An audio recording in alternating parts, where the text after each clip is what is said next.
This audiobook was created with Google Text-to-Speech. Created by 3T. Don't stop at 10,000 pages a year. And now let's the book begin. The part about Amalfitano. I don't know what I'm doing in Santa Teresa, Amalfitano said to himself after he'd been living in the city for a week. Don't you? Don't you really? He asked himself. Really I don't, he said to himself, and that was as eloquent as he could be. He had a little single-story house, 3 bedrooms, a full bathroom and a half bathroom, a combined kitchen, living room, dining room with windows that faced west, a small brick porch where there was a wooden bench worn by the wind that came down from the mountains and the sea, the wind from the north, the wind through the gaps, the wind that smelled like smoke and came from the south. He had books he'd kept for more than 25 years. Not many. All of them old. He had books he'd bought in the last 10 years, books he didn't mind lending, books that could have been lost or stolen for all he cared. He had books that he sometimes received neatly packaged and with unfamiliar return addresses, books he didn't even open anymore. He had a yard perfect for growing grass and planting flowers, but he didn't know what flowers would do best there, flowers, as opposed to cacti or succulents. There would be time, so he thought, for gardening. He had a wooden gate that needed a coat of paint. He had a monthly salary. He had a daughter named Rosa who had always lived with him. Hard to believe, but true. Sometimes, at night, he remembered Rosa's mother and sometimes he laughed and other times he felt like crying. He thought of her while he was shut in his office with Rosa asleep in her room. The living room was empty and quiet, and the lights were off. Anyone listening carefully on the porch would have heard the whine of a few mosquitoes. But no one was listening. The houses next door were silent and dark. Rosa was 17 and she was Spanish. Amalfitano was 50 and Chilean. Rosa had had a passport since she was 10. On some of their trips, remembered Amalfitano, they had found themselves in strange situations, because Rosa went through customs by the gate for EU citizens and Amalfitano went by the gate for non-EU citizens. The first time, Rosa threw a tantrum and started to cry and refused to be separated from her father. Another time, since the lines were moving at different speeds, the EU citizens line quickly and the non-citizens line more slowly and laboriously, Rosa got lost and it took Amalfitano half an hour to find her. Sometimes the customs officers would see Rosa, so little, and ask whether she was traveling alone or whether someone was waiting for her outside. Rosa would answer that she was traveling with her father, who was South American, and she was supposed to wait for him right there. Once Rosa's suitcase was searched because they suspected her father of smuggling drugs or arms under cover of his daughter's innocence and nationality. But Amalfitano had never trafficked in drugs, or for that matter arms. It was Lola, Rosa's mother, who always traveled with a weapon, never going anywhere without her stainless steel spring-loaded switchblade. Amalfitano remembered as he smoked a Mexican cigarette, sitting in his office or standing on the dark porch. Once they were stopped in an airport, before Rosa was born, and Lola was asked what she was doing with the knife. "It's for peeling fruit," she said. "Oranges, apples, pears, kiwis, all kinds of fruit." The officer gave her a long look and let her go. A year and a few months after that, Rosa was born. 2 years later, Lola left, still carrying the knife. Lola's pretext was a plan to visit her favorite poet, who lived in the insane asylum in Mondragon, near San Sebastian. Amalfitano listened to her explanations for a whole night as she packed her bag and promised she'd come home soon to him and Rosa. Lola, especially toward the end, used to claim that she knew the poet, that she'd met him at a party in Barcelona before Amalfitano became a part of her life. At this party, which Lola described as a wild party, a long overdue party that suddenly sprang to life in the middle of the summer heat and a traffic jam of cars with red lights on, she had slept with him and they'd made love all night. Although Amalfitano knew it wasn't true, not just because the poet was gay, but because Lola had first heard of the poet's existence from him, when he'd given her one of his books. Then Lola took it upon herself to buy everything else the poet had written and to choose friends who thought the poet was a genius, an alien, God's messenger, friends who had themselves just been released from the San Boy asylum or had flipped out after repeated stints in rehab. The truth was, Amalfitano knew that sooner or later she would make her way to San Sebastian, so he chose not to argue but offered her part of his savings, begged her to come back in a few months, and promised to take good care of Rosa. Lola seemed not to hear a thing. When she had finished, she went into the kitchen, made coffee, and sat in C. waiting for dawn, although Amalfitano tried to come up with subjects of conversation that might interest her or at least help pass the time.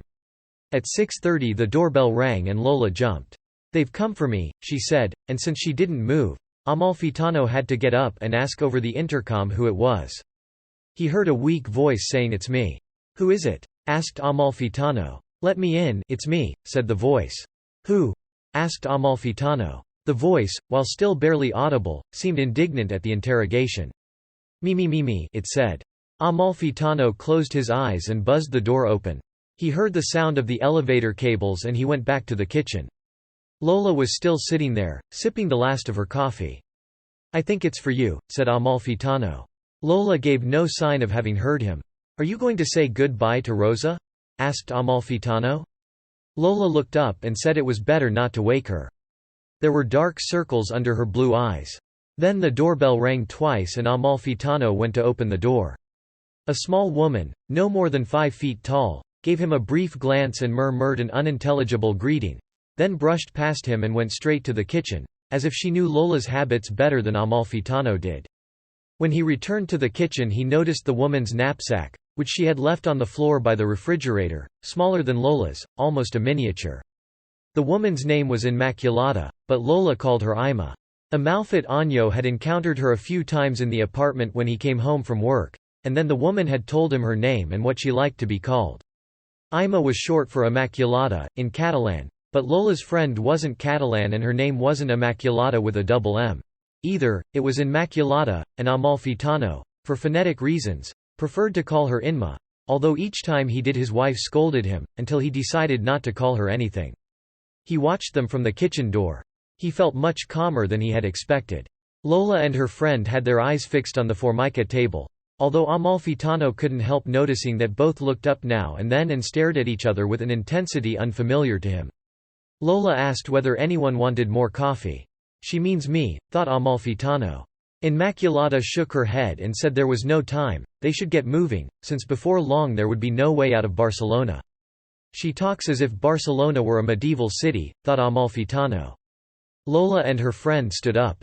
Amalfitano stepped forward and opened the refrigerator door to get a beer, driven by a sudden thirst. To do so, he had to move Ima's backpack. It was so light it might have held just 2 shirts and another pair of black pants. "It's like a fetus," was what Amalfitano thought, and he dropped it to one side. Then Lola kissed him on both cheeks and she and her friend were gone. A week later Amalfitano got a letter from Lola, postmarked Pamplona. In the letter she told him that their trip so far had been full of pleasant and unpleasant experiences. Mostly please aunt. And although the unpleasant experiences could certainly be called unpleasant, experiences might not be the right word. "Nothing unpleasant that happens to us can take us by surprise," said Lola, "because Ima has lived through all of this already." "For 2 days," said Lola, "we were working at a roadside restaurant in Lerida, for a man who also owned an apple orchard. It was a big orchard and there were already green apples on the trees. In a little while the apple harvest would begin, and the owner had asked them to stay till then. Ima had gone to talk to him while Lola read a book by the Mondragon poet. She had all the books he'd published so far in her backpack, sitting by the Canadian tent where the two of them slept. The tent was pitched in the shade of a poplar, the only poplar she'd seen in the orchard, next to a garage that no one used anymore.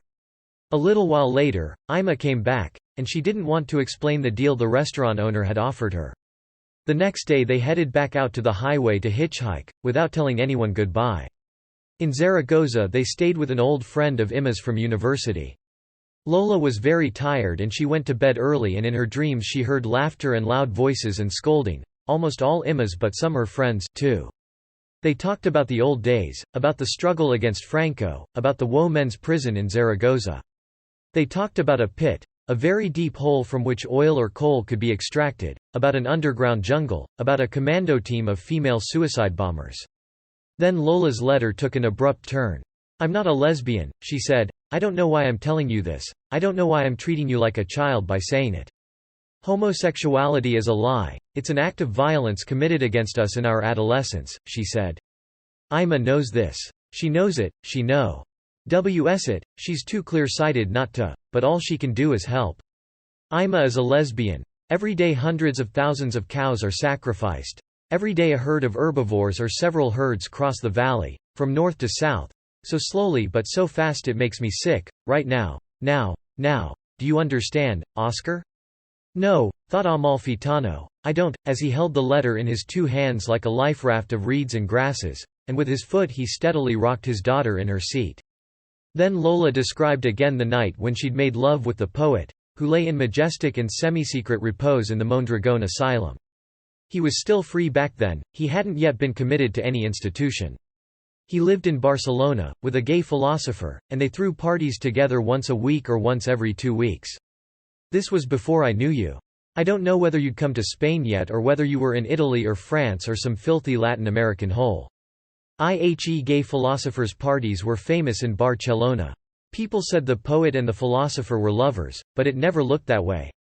One had an apartment and ideas and money, and the other had his legend and his poetry and the fervor of the true believer, a dog-like fervor, the fervor of the whipped dog that spent the night or all its youth in the rain, Spain's endless storm of dandruff, and has finally found a place to lay its head, no matter if it's a bucket of putrid water, a vaguely familiar bucket of water. One day fortune smiled on me and I attended one of these parties. To say I met the philosopher would be an exaggeration. I saw him. In a corner of the room, talking to another poet and another philosopher. He appeared to be giving a lecture. Then everything seemed slightly off. The guests were waiting for the poet to make his entrance. They were waiting for him to pick a fight. Or to defecate in the middle of the living room, on a Turkish carpet like the threadbare carpet from the 1001 Nights, a battered carpet that sometimes functioned as a mirror, reflecting all of us from below. I mean, it turned into a mirror at the command of our spasms. Neurochemical spasms. When the poet showed up, though, nothing happened. At first all eyes turned to him, to see what could be had. Then everybody went back to what they'd been doing and the poet said hello to certain writer friends and joined the group around the gay philosopher. I had been dancing with myself and I kept dancing with myself. At 5 in the morning I went into one of the bedrooms. The poet was leading me by the hand. Without getting undressed, I began to make love with him. I came 3 times, feeling the poet's breath on my neck. It took him quite a while longer. In the semi-darkness I made out 3 shadowy figures in a corner of the room. One of them was smoking. Another one never stopped whispering. The third was the philosopher and I realized that the bed was his and the room was the room where, the gossip was, he and the poet made love. But now I was the one making love and the poet was gentle with me and the only thing I didn't understand was why the other 3 were watching. Although I didn't much care, in those days, if you remember, nothing really mattered. When the poet finally came, crying out and turning his head to look at his 3 friends, I was sorry it wasn't the right time of month, because I would have loved to have his baby. Then he got up and went over to the shadowy figures. One of them put a hand on his shoulder. Another one gave him something. I got up and went to the bathroom without even looking at them. The last party guests were in the living room. In the bathroom, a girl was asleep in the tub. I washed my face and hands. I combed my hair. When I came out the philosopher was kicking everyone out who could still walk. He didn't look the least bit drunk or high.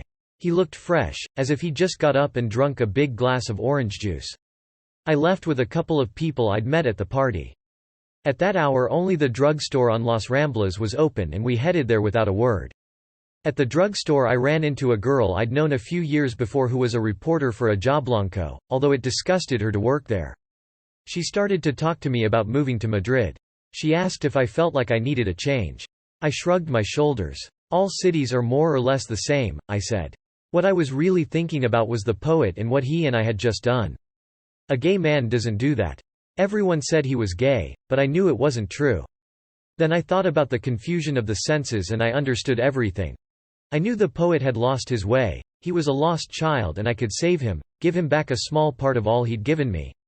For almost a month I kept watch outside the philosopher's building hoping one day I'd see the poet and he'd ask me to make love with him again. I didn't see him, but one night I saw the Philos. I noticed that something was wrong with his face. When he got closer, he didn't recognize me. I could see he had a black eye and was covered in bruises. No sign of the poet.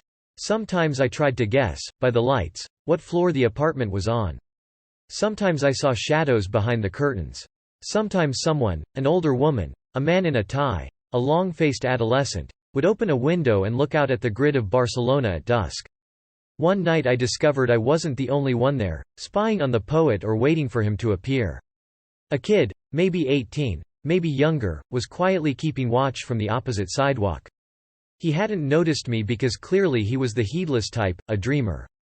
He would sit at a bar, at an outside table, and he always ordered a can of Coca-Cola, sipping it slowly as he wrote in a school notebook or read books that I recognized at a glance. One night, before he could get up from the table and dash away, I went over and sat down next to him. I told him I knew what he was doing. "Who are you?" he asked me, terrified. I smiled and said I was someone like him. He looked at me the way you look at a crazy person. "Don't get the wrong idea," I said, "I'm not crazy, I'm in full possession of my faculties." He laughed. "You look crazy," he said, "even if you aren't." Then he motioned for the check and he was about to get up when I confessed that I was looking for the poet, too. He sat down again abruptly, as if I'd clapped a gun to his head. I ordered a chamomile tea and told him my story. He told me that he wrote poetry, too, and he wanted the poet to read his poems. There was no need to ask to know that he was gay and very lonely. "Let me see them," I said, and I pulled the notebook out of his hands. His poems weren't bad. His only problem was that he wrote just like the poet. "These things can't have happened to you," I said. "You're too young to have suffered this much." He made a gesture as if to say that he didn't care whether I believed him or not. "What matters is that it's well written," he said. "No," I told him, "you know that isn't what matters." "Wrong, wrong, wrong," I said, and finally he had to cede the point. His name was Jordi and today he may be teaching at the university or writing reviews for La Vanguardia or El Periódico. Amalfitano received the next letter from San Sebastian. In it, Lola told him that she'd gone with Ima to the asylum at Mondragón to visit the poet, who lived there, raving and demented, and that the guards, priests disguised as security guards, wouldn't let them in. In San Sebastian they had plans to stay with a friend of Ima's, a Basque girl named Adern, who had been an ETA commando and had given up the armed struggle when democracy came, and who didn't want them in her house for more than one night, saying she had lots to do and her husband didn't like unexpected guests. Her husband's name was John, and guests really did make him nervous, as Lola had opportunity to observe. He shook, he flushed as red as a glowing clay pot. He always seemed about to burst out shouting although he never spoke a word, he was sweaty and his hands shook, he was constantly moving, as if he couldn't sit still for 2 minutes at a time. Adern herself was very relaxed. She had a little boy, though Lola and Ima never saw him, because John always found a reason to keep them out of his room, and she worked almost full-time as a street educator, with junkie families and the street people who huddled on the steps of the Cathedral of San Sebastian and only wanted to be left alone, as Adern explained, laughing, as if she'd just told a joke that only Ima understood, because neither Lola nor John laughed. That night they had dinner together and the next day they left. They found a cheap boarding house that Adern had told them about and they hitchhiked back to Mondragón.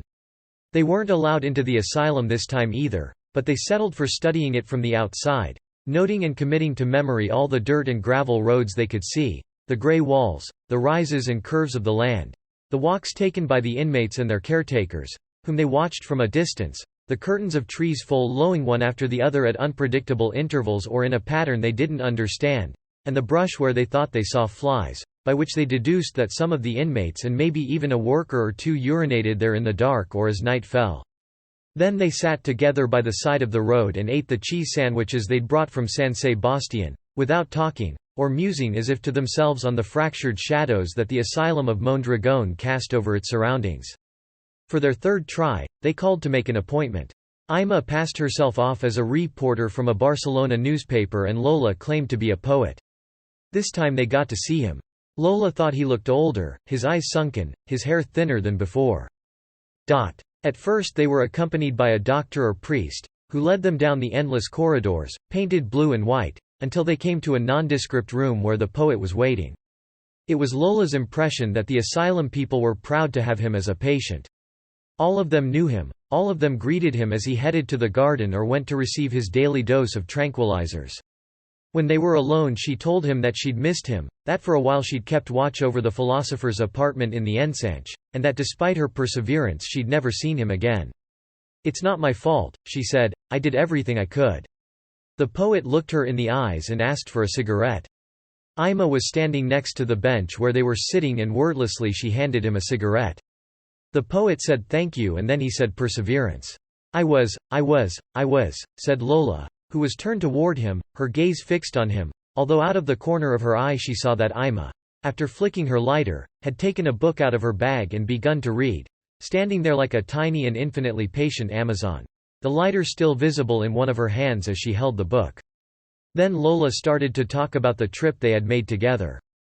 She spoke of highways and back roads, problems with chauvinist truck drivers, cities and towns, nameless forests where they had pitched camp, rivers and gas station bathrooms where they had washed.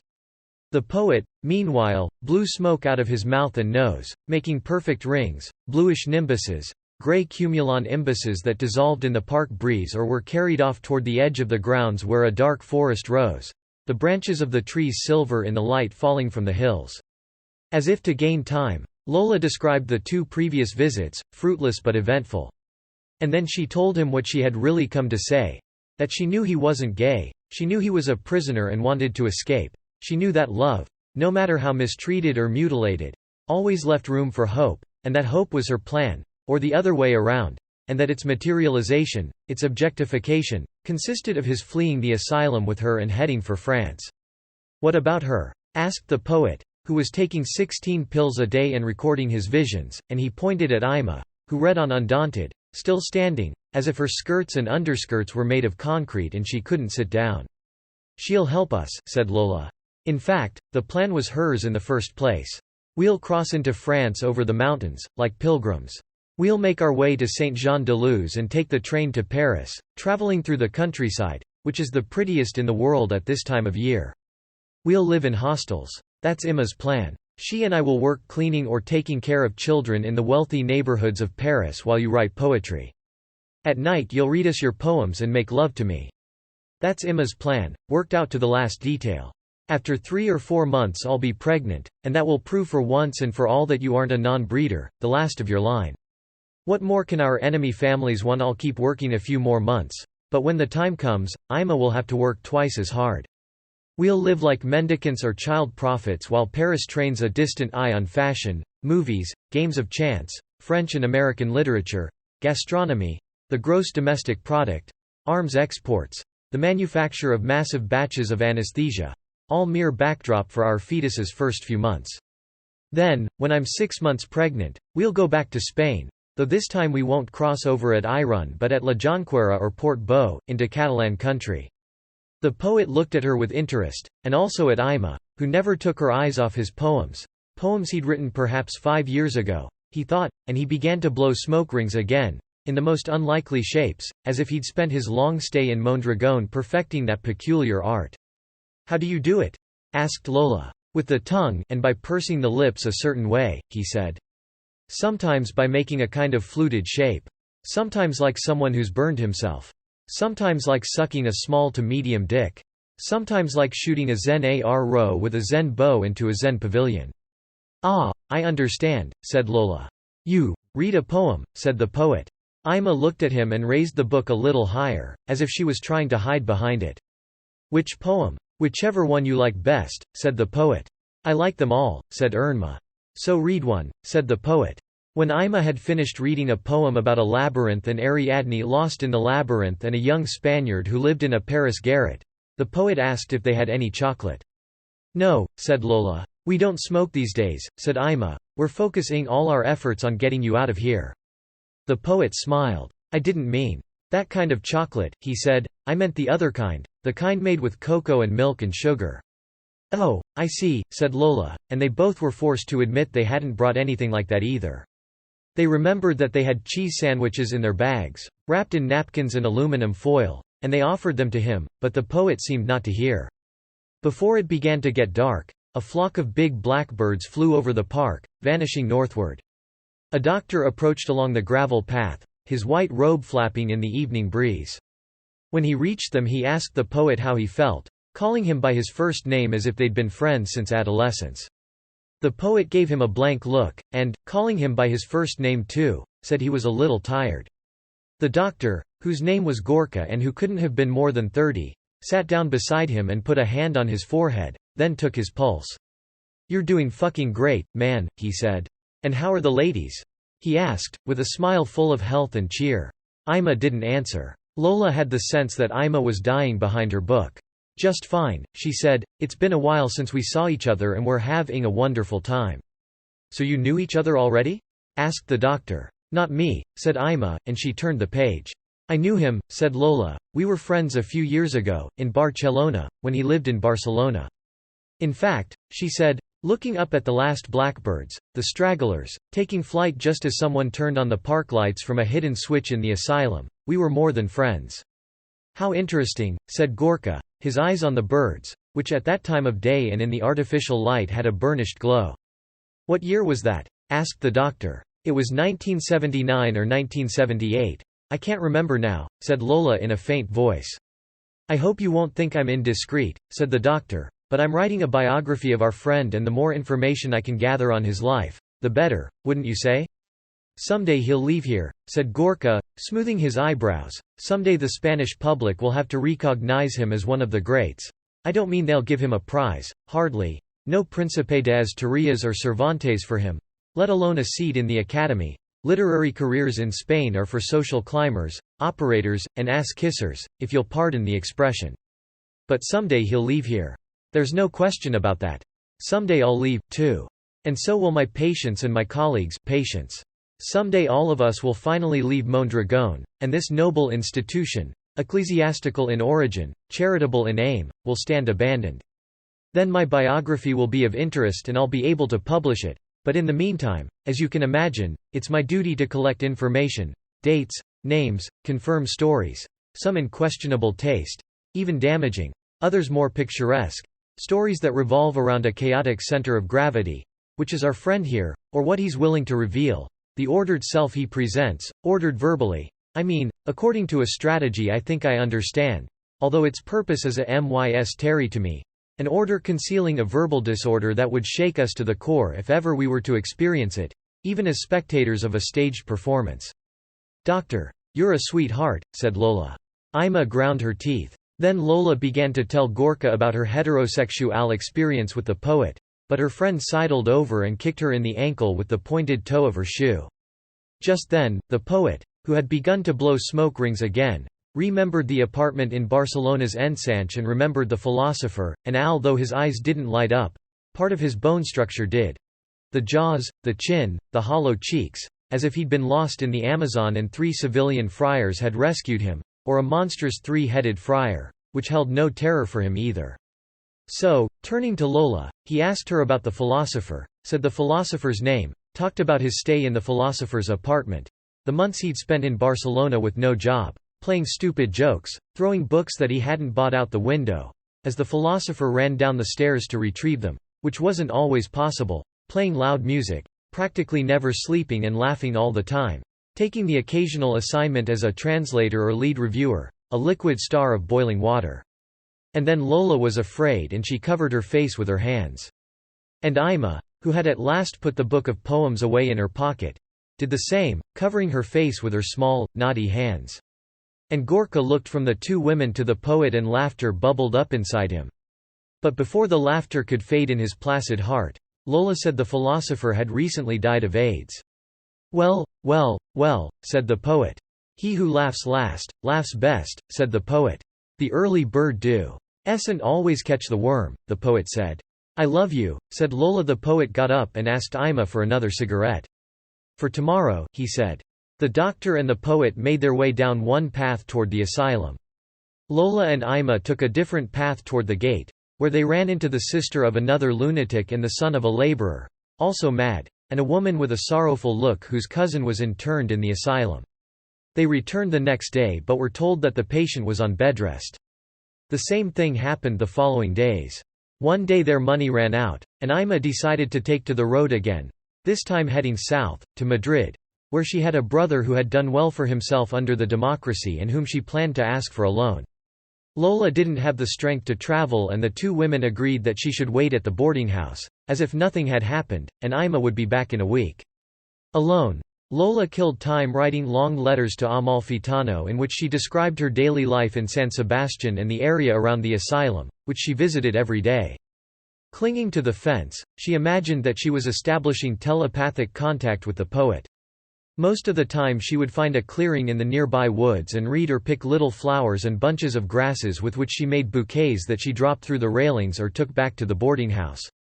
Once one of the drivers who picked her up on the highway asked if she wanted to see the Mondragón cemetery, and she said she did. He parked the car outside, under an acacia tree, and tore a while they walked among the graves, most of them with Basque names, until they came to the niche where the driver's mother was buried. Then he told Lola that he'd like to fuck her right there. Lola laughed and warned him that they would be in plain view of any visitor coming along the cemetery's main path. The driver thought for a few seconds, then he said, "Christ, you're right." They went looking for a more private spot and it was all over in less than 15 minutes. The driver's last name was Larrazabal, and although he had a first name, he didn't want to tell her what it was. "Just Larrazabal, like my friends call me," he said.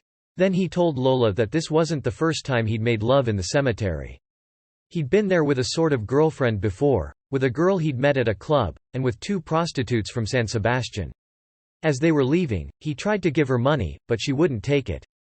They talked for a long time in the car. Larrazabal asked her whether she had a relative at the asylum, and Lola told him her story. Larrazabal said he'd never read a poem. He added that he didn't understand Lola's obsession with the poet. "I don't understand your fascination with fucking in the cemetery either," said Lola, "but I don't judge you for it."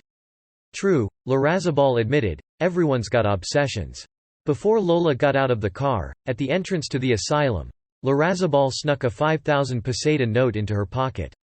Lola noticed but didn't say anything, and then she was left alone under the trees, in front of the iron gate to the madhouse, home to the poet who was supremely ignoring her. Madness is contagious, thought Amalfitano, sitting on the floor of his front porch as the sky grew suddenly overcast and the moon and the stars disappeared, along with the ghostly lights that are famously visible without binoculars or telescope in northern Sonora and southern Arizona. After a week Ima still wasn't back. Lola imagined her tiny, impassively staring, with her face like an educated peasant's or a high school teacher's looking out over a vast prehistoric field. A woman near 50, dressed in black, walking without looking to either side, without looking back, through a valley where it was still possible to distinguish the tracks of the great predators from the tracks of the scurrying herbivores. She imagined her stopped at a crossroads as the trucks with their many tons of cargo passed at full speed, raising dust clouds that didn't touch her, as if her hesitance and vulnerability constituted a state of grace, a dome that protected her from the inclemencies of fate, nature, and her fellow beings. On the 9th day the owner of the boarding house kicked her out. After that she slept at the railroad station, or in an abandoned warehouse where some tramps slept, each keeping to himself, or in the open country, near the border between the asylum and the outside world. One night she hitchhiked to the cemetery and slept in an empty niche. The next morning she felt happy and lucky, and she decided to wait there for Ima to come back. She had water to drink and wash her face and brush her teeth. She was near the asylum, it was a peaceful spot.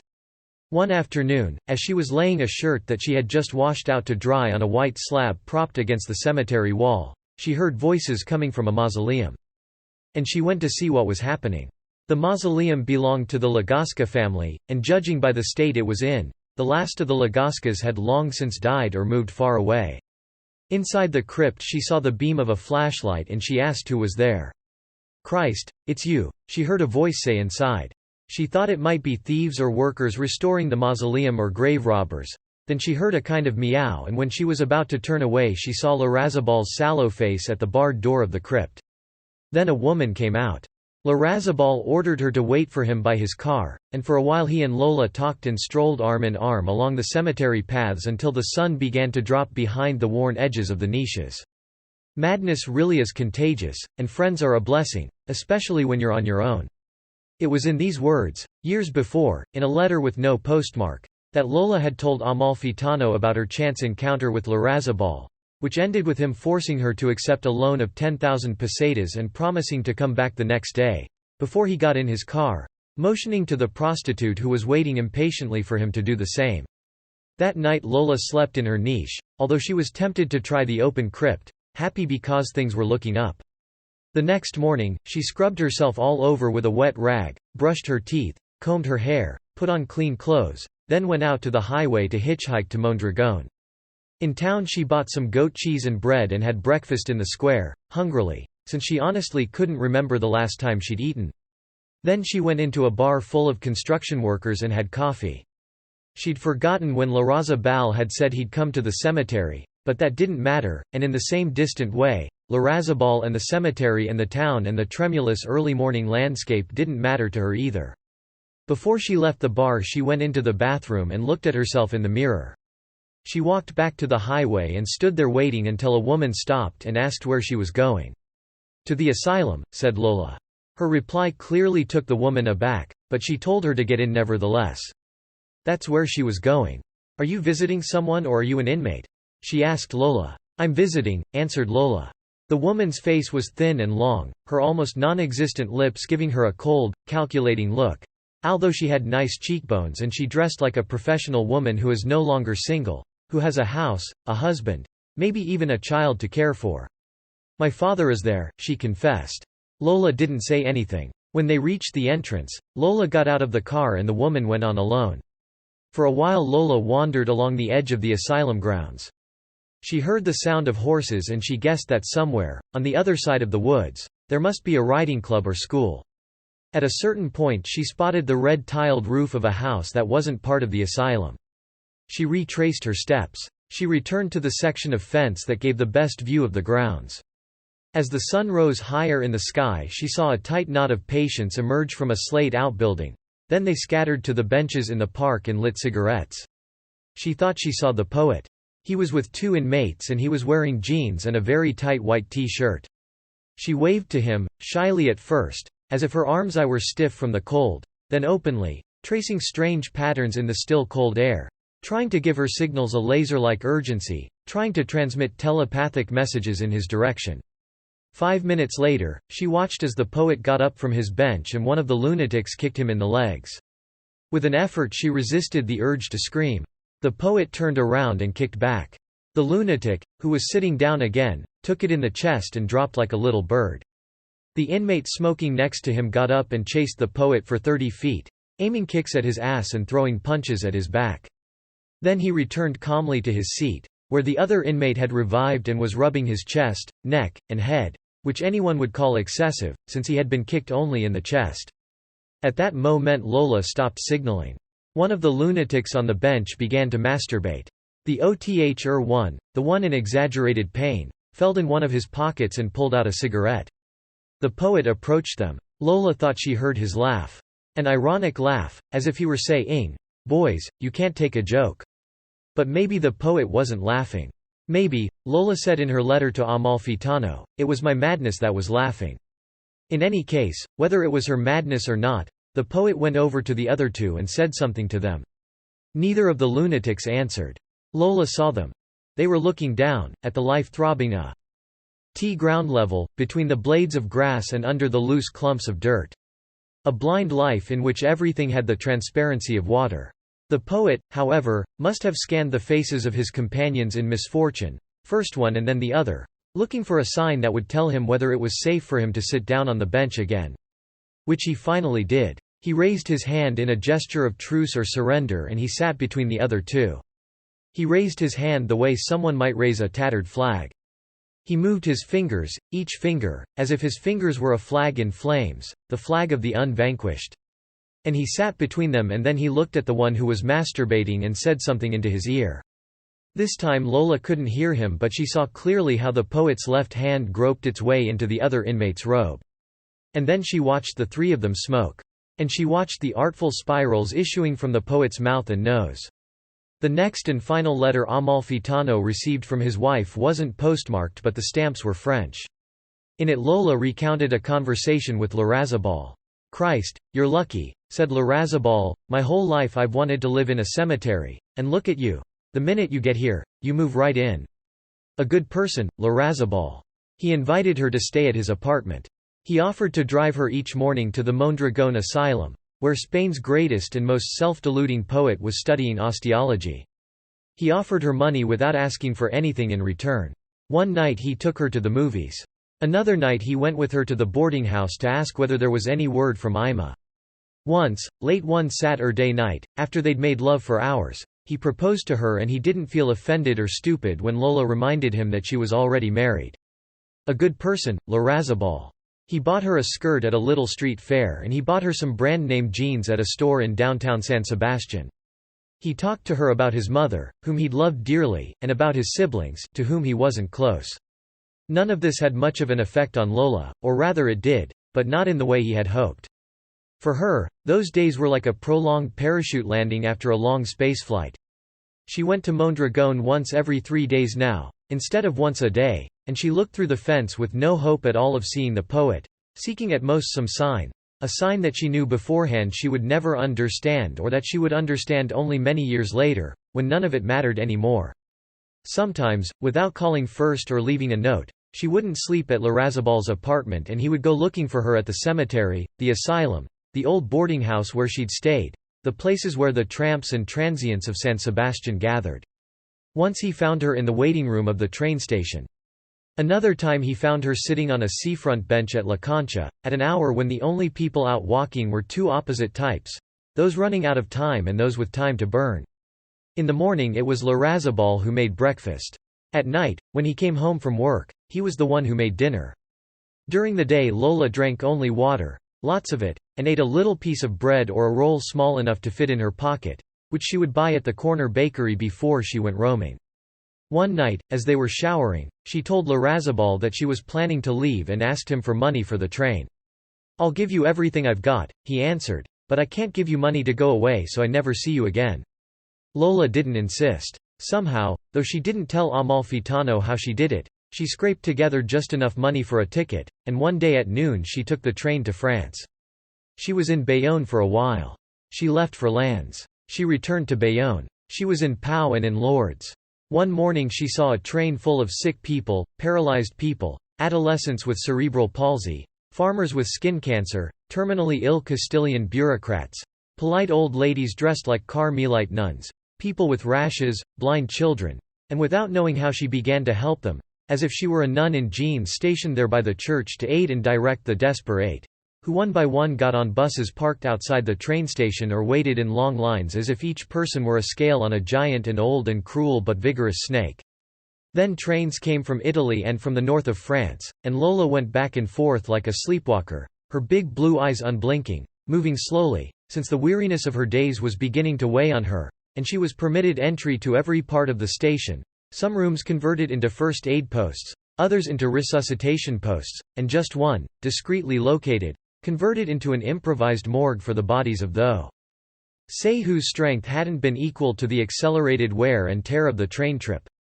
At night she slept in the most modern building in Lourdes, a functionalist monster of steel and glass that buried its head, bristling with antennas, in the white clouds that floated down from the north, big and sorrowful, or marched from the west like a ragtag army whose only strength was its numbers, or dropped down from the Pyrenees like the ghosts of dead beasts.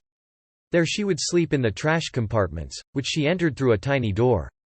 Other times she would stay at the station, at the station bar, when the chaos of the trains subsided, and let the old men buy her coffee and talk to her about movies and crops.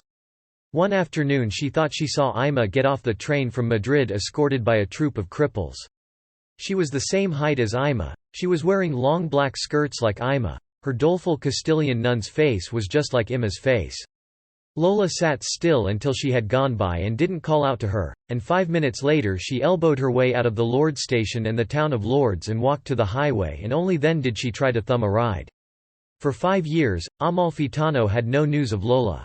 One afternoon, when he was at the playground with his daughter, he saw a woman leaning against the wooden fence that separated the playground from the rest of the park. He thought she looked like Ima and he followed her gaze and was relieved to discover that it was another child who had attracted her madwoman's attention. The boy was wearing shorts and was a little older than Amalfitano's daughter, and he had dark, very silky hair that kept falling in his face. Between the fence and the benches that the city had put there so parents could sit and watch their children, a hedge struggled to grow, reaching all the way to an old oak tree outside the playground. Ima's hand, her hard, gnarled hand, roughened by the sun and icy rivers, stroked the freshly clipped top of the hedge as one might stroke a dog's back. Next to her was a big plastic bag. Amalfitano walked toward her, willing himself futilely to be calm. His daughter was in line for the slide. Suddenly, before he could speak to Ima, Amalfitano saw that the boy had at last no-ticked her watchful presence, and once he had brushed a lock of hair out of his eyes he raised his right arm and waved to her several times. Then Ima, as if this were the sign she'd been waiting for, silently raised her left arm, waved, and went walking out of the park through the north gate, which led onto a busy street. 5 years after she left, Amalfitano heard from Lola again. The letter was short and came from Paris. In it Lola told him that she had a job cleaning big office buildings. It was a night job that started at 10 and ended at 4 or 5 or 6 in the morning. Paris was pretty then, like all big cities when everyone is asleep. She would take the metro home. The metro at that hour was the saddest thing in the world. She'd had another child, a son, named Benoit, with whom she lived. She'd also been in the hospital. She didn't say why, or whether she was still sick. She didn't mention any man. She didn't ask about Rosa. For her it's as if Rosa doesn't exist, thought Amalfitano, but then it struck him that this might not be the case at all. He cried for a while with the letter in his hands. It was only as he was drying his eyes that he noticed the lettre was typed. He knew, without a doubt, that Lola had written it from one of the offices she said she cleaned. For a second he thought it was all a lie, that Lola was working as an administrative assistant or secretary in some big company. Then he saw it clearly. He saw the vacuum cleaner parked between 2 rows of desks, saw the floor waxer like a cross between a mastiff and a pig sitting next to a plant. He saw an enormous window through which the lights of Paris blinked. He saw Lola in the cleaning company's smock, a worn blue smock, sitting writing the letter and maybe taking slow drags on a cigarette. He saw Lola's fingers, Lola's wrists, Lola's blank eyes. He saw another Lola reflected in the quicksilver of the window, floating weightless in the skies of Paris, like a trick photograph that isn't a trick, floating pensively in the skies of Paris, weary, sending messages from the coldest, iciest realm of passion. 2 years after she sent this last letter, 7 years after she'd abandoned Amalfitano and her daughter, Lola came home and found them gone. She spent 3 weeks asking around at old addresses for her husband's whereabouts. Some people didn't let her in, because they couldn't figure out who she was or they had forgotten her long ago. Others kept her standing in the doorway, because they didn't trust her or because Lola had simply got the address wrong. A few asked her in and offered her a cup of coffee or tea that Lola never accepted, since she was a parental. Why in a hurry to see her daughter and Amalfitano? At first the search was discouraging and unreal. She talked to people even she had forgotten. At night she slept in a boarding house near Las Ramblas, where foreign workers crammed into tiny rooms. She found the city changed but she couldn't say what exactly was different. In the afternoons, after walking all day, she would sit on the steps of a church to rest and listen to the conversations of the people going in and out, mostly tourists. She read books in French about Greece or witchcraft or healthy living. Sometimes she felt like Electra, daughter of Agamemnon and Clytemnestra, wandering in disguise through Mycenae, the killer mingling with the plebes, the masses, the killer whose mind no one understands, not even the FBI special agents or the charitable people who dropped coins in her hands. Other times she saw herself as the mother of Medon and Strophius, a happy mother who watches her children play from the window while behind them the blue sky struggles in the white arms of the Mediterranean. She whispered, Pylades, Orestes, and those 2 names stood in her mind for the faces of many men, except Amalfitano's, the face of the man she was looking for now. One night she met an ex-student of her husband's, who recognized her at once, as if in his university days he had been in love with her. The ex-student took her home, told her she could stay as long as she wanted, fixed up the guest room for her exclusive use. The second night, as they were having dinner together, the ex-student embraced her and she let him embrace her for a few seconds, as if she needed him too, and then she said something into his ear and the ex-student moved away and went to sit on the floor in a corner of the living room. They were like that for hours, she sitting in her chair and he sitting on the floor, which was a very odd parquet, dark yellow, so that it looked more like a tightly woven straw rug. The candles on the table went out and only then did she go and sit in the living room, in the opposite corner. In the dark she thought she heard faint sobs. She supposed the young man was crying and she fell asleep, lulled by his weeping. For the next few days she and the ex-student redoubled their efforts. When she saw Amalfitano at last she didn't recognize him. He was fatter than before and he'd lost some of his hair. She spotted him from a distance and didn't hesitate for a second as she approached him. Amalfitano was sitting under a larch and smoking with an absent look on his face. "You've changed a lot," she said. Amalfitano recognized her instantly. "You haven't," he said. "Thank you," she said. Then Amalfitano stood up and they left. In those days, Amalfitano was living in Sant Cugat and teaching philosophy classes at Barcelona's Universidad Autónoma, not far away. Rosa went to a public elementary school in town and left at 8:30 in the morning and didn't come home until 5. Lola saw Rosa and told her she was her mother. Rosa screamed and hugged her and then almost immediately ran away to hide in her bedroom. That night, after showering and making up her bed on the sofa, Lola told Amalfitano that she was very sick, she would probably die, and she had wanted to see Rosa one last time. Amalfitano offered to take her to the hospital the next day, but Lola refused, saying French doctors had always been better than Spanish doctors, and she took some papers out of her bag that stated in no uncertain terms and in French that she had AIDS. The next day, when he got back from the university, Amalfitano spotted Lola and Rosa walking near the station holding hands. He didn't want to disturb them and he followed them from a distance. When he got home they were sitting together watching TV. Later, when Rosa was asleep, he asked Lola about her son Benoit. For a while she was silent, recalling with near photographic memory each part of her son's body, each gesture, each expression of astonishment or surprise. Then she said that Benoit was an intelligent and sensitive boy, and that he had been the first to know she was going to die. Amalfitano asked her who had told him, although he thought, with resignation, that he knew the answer. He realized it without anyone telling him, said Lola, just by looking. It's terrible for a child to know his mother is going to die, said Amalfitano. It's worse to lie to them. Children should never be lied to, said Lola. On her 5th morning with them, when the medicine she had brought with her from France was about to run out, Lola told them she had to leave. Benoit is little and he needs me, she said. Actually, he doesn't need me, but that doesn't mean he isn't little, she said. I don't know who needs who, she said at last, but the fact is I have to go see how he is. Amalfitano left a note on the table and an envelope containing a good part of his savings. When he got back from work he thought Lola would be gone. He picked Rosa up at school and they walked home. When they got there Lola was sitting in front of the TV, which was on but with the sound off, reading her book on Greece. They had dinner together. Rosa went to bed near midnight. Amalfitano took her to her bedroom, undressed her, and tucked her in. Lola was waiting for him in the living room, with her suitcase packed. You should stay the night, said Amalfitano. It's too late to go. There aren't any more trains to Barcelona, he lied. I'm not talking the train, said Lola. I'm going to hitchhike. Amalfitano bowed his head and said she could go whenever she wanted. Lola gave him a kiss on the cheek and left. The next day Amalfitano got up at 6 and turned on the radio, to make sure no hitchhiker on any highway nearby had been murdered or raped. Nothing. And yet this vision of Lola lingered in his mind for many years, like a memory rising up from glacial seas, although in fact he hadn't seen anything, which meant there was nothing to remember, only the shadow of his ex-wife projected on the neighboring buildings in the beam of the streetlights, and then the dream. Lola walking off down one of the highways out of Sant Cugat, walking along the side of the road, an almost deserted road since most cars took the new toll highway to save time. A woman bowed by the weight of her suitcase, fearless, walking fearlessly along the side of the road. The University of Santa Teresa was like a cemetery that suddenly begins to think, in vain. It also was like an empty dance club.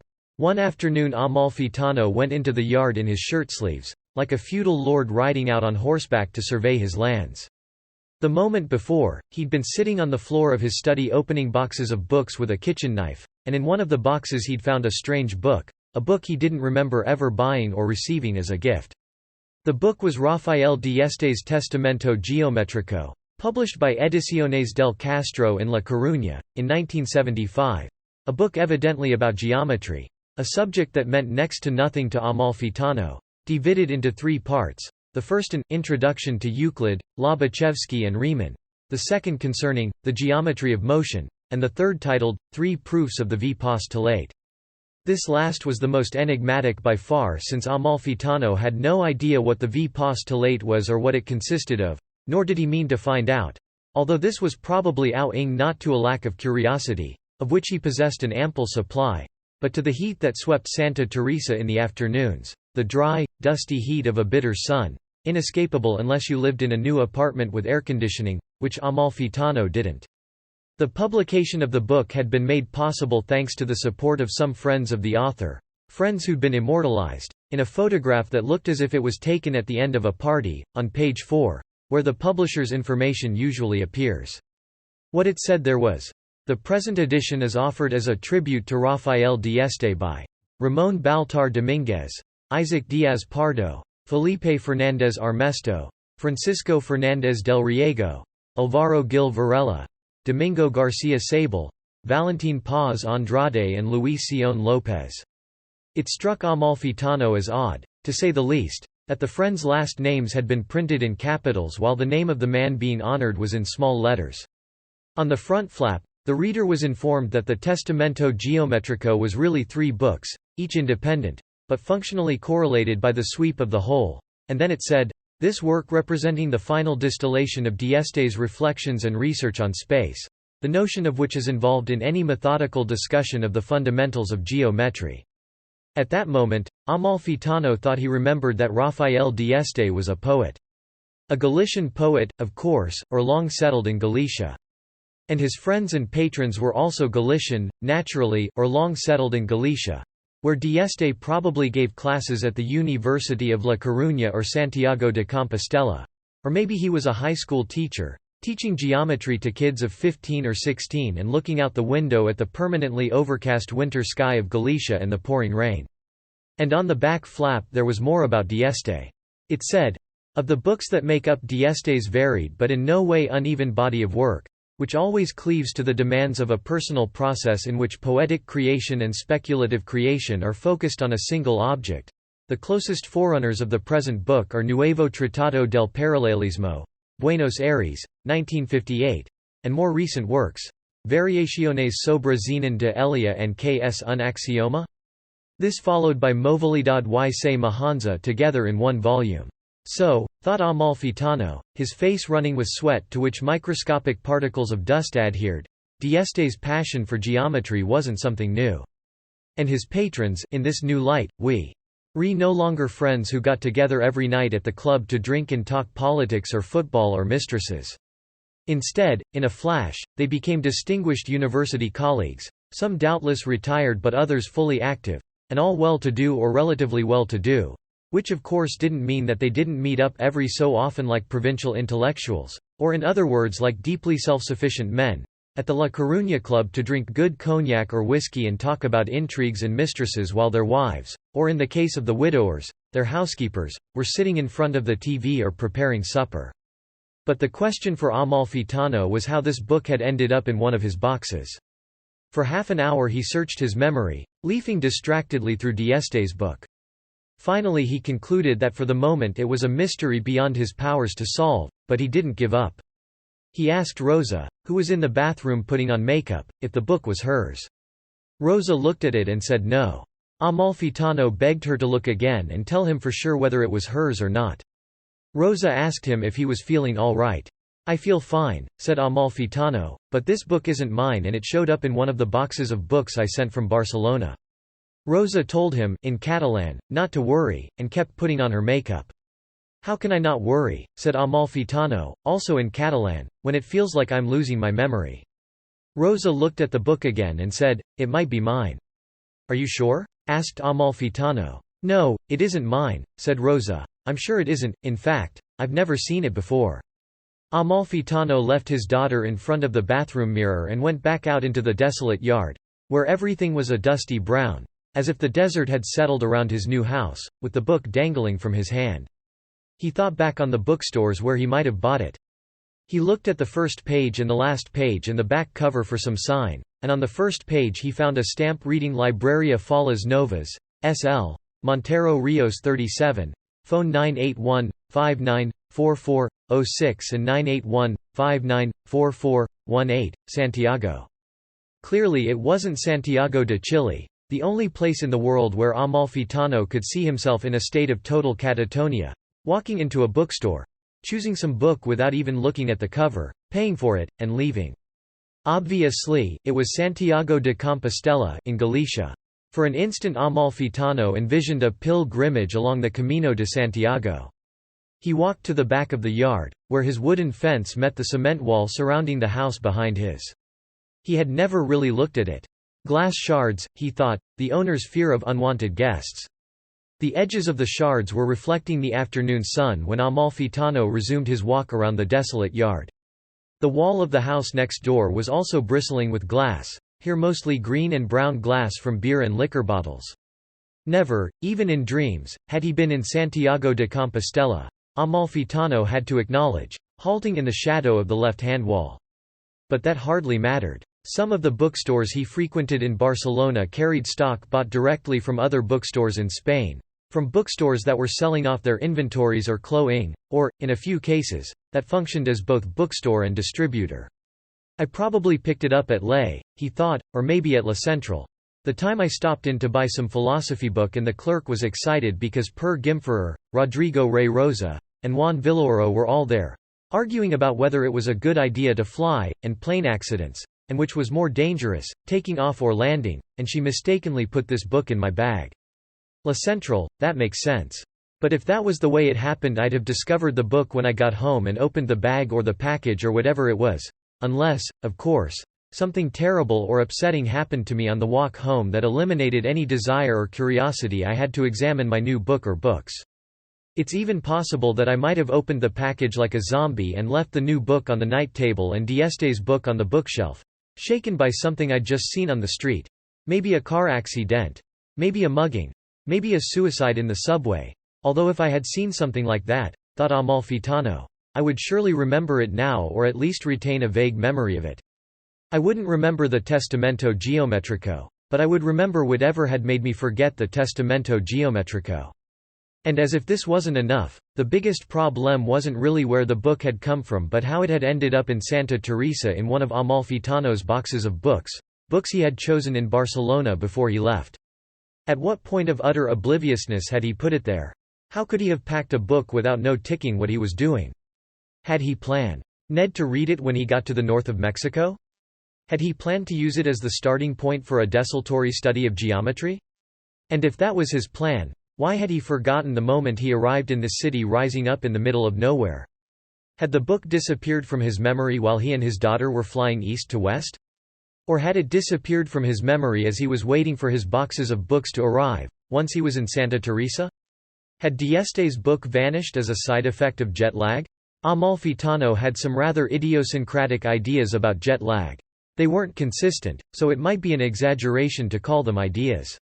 They were feelings. Make-believe ideas. As if he were looking out the window and forcing himself to see an extraterrestrial landscape. He believed, or liked to think he believed, that when a person was in Barcelona, the people living and present in Buenos Aires and Mexico City didn't exist. The time difference only masked their non-existence. And so if you suddenly traveled to cities that, according to this theory, didn't exist or hadn't yet had time to put themselves together, the result was the phenomenon known as jet lag, which arose not from your exhaustion but from the exhaustion of the people who would still have been asleep if you hadn't traveled. This was something he'd probably read in some science fiction novel or story and that he'd forgotten having read. Anyway, these ideas or feelings or ramblings had their satisfactions. They turned the pain of others into memories of one's own. They turned pain, which is natural, enduring, and eternally triumphant, into personal memory, which is human, brief, and eternally elusive. They turned a brutal story of injustice and abuse, an incoherent howl with no beginning or end, into a neatly structured story in which suicide was always held out as a possibility. They turned flight into freedom, even if freedom meant no more than the perpetuation of flight.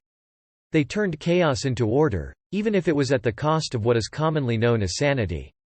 And although Amalfitano later found more information on the life and works of Rafael Dieste at the University of Santa Teresa Library, information that confirmed what he had already guessed or what Don Domingo Garcia Sable had insinuated in his prologue, titled, Enlightened Intuition, which went so far as to quote Heidegger, Sgibt Zeit. There is time, on the afternoon when he'd ranged over his humble and barren lands like a medieval squire, as his daughter, like a medieval princess, finished applying her makeup in front of the bathroom mirror. He could in no way remember why or where he'd bought the book or how it had ended up packed and sent with other more familiar and cherished volumes to this populous city that stood in defiance of the desert on the border of Sonora and Arizona. And it was then, just then, as if it were the pistol shot inaugurating a series of events that would build upon each other with sometimes happy and sometimes disastrous consequences. Rosa left the house and said she was going to the movies with a friend and asked if he had his keys, and Amalfitano said yes, and he heard the door bang shut, and then he heard his daughter's footsteps along the path of uneven paving stones to the tiny wooden gate that didn't even come up to her waist, and then he heard his daughter's footsteps on the sidewalk, heading off toward the bus stop, and then he heard the engine of a car starting. And then Amalfitano walked into his devastated front yard and looked up and down the street, craning his neck, and didn't see any car or Rosa, and he gripped D'Este's book tightly, which he was still holding in his left hand. And then he looked up at the sky and saw the moon, too big and too wrinkled, although it wasn't night yet. And then he returned to his ravaged backyard, and for a few seconds he stopped, looking left and right, ahead and behind, trying to see his shadow, but although it was still daytime and the sun was still shining in the west, toward Tijuana, he couldn't see it. And then his eyes fell on the 4 rows of cord, each tied at one end to a kind of miniature soccer goal, 2 posts perhaps 6 feet tall planted in the ground, and a third post bolted horizontally across the top, making them sturdier. The cords strung from this top bar to hooks fixed in the side of the house. It was the clothesline, although the only things he saw hanging on it were a shirt of roses, white with ochre embroidery around the neck, and a pair of underpants and 2 towels, still dripping. In the corner, in a brick hut, was the washing machine. For a while he didn't move, breathing with his mouth open, leaning on the horizontal bar of the clothesline.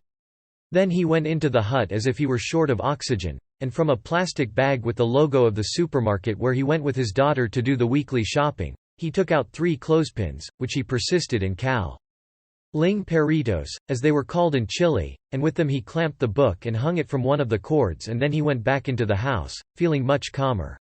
The idea, of course, was Duchamp's. All that exists, or remains, of Duchamp's stay in Buenos Aires is a ready-made. Though of course his whole life was a ready-made, which was his way of appeasing fate and at the same time sending out signals of distress. As Calvin Tompkins writes, as a wedding present for his sister Suzanne and his close friend Jean Crotty, who were married in Paris on April 14, 1919, Duchamp instructed the couple by letter to hang a geometry book by strings on the balcony of their apartment so that the wind could go through the book, choose its own problems, turn and tear out the pages. Clearly, then, Duchamp wasn't just playing chess in Buenos Aires.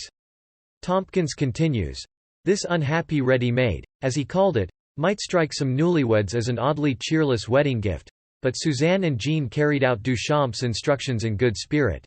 They took a photograph of the open hook dangling in midair, the only existing record of the work, which did not survive its exposure to the elements, and Suzanne later painted a picture of it called Le Ready-Made Malheureux de Marcel.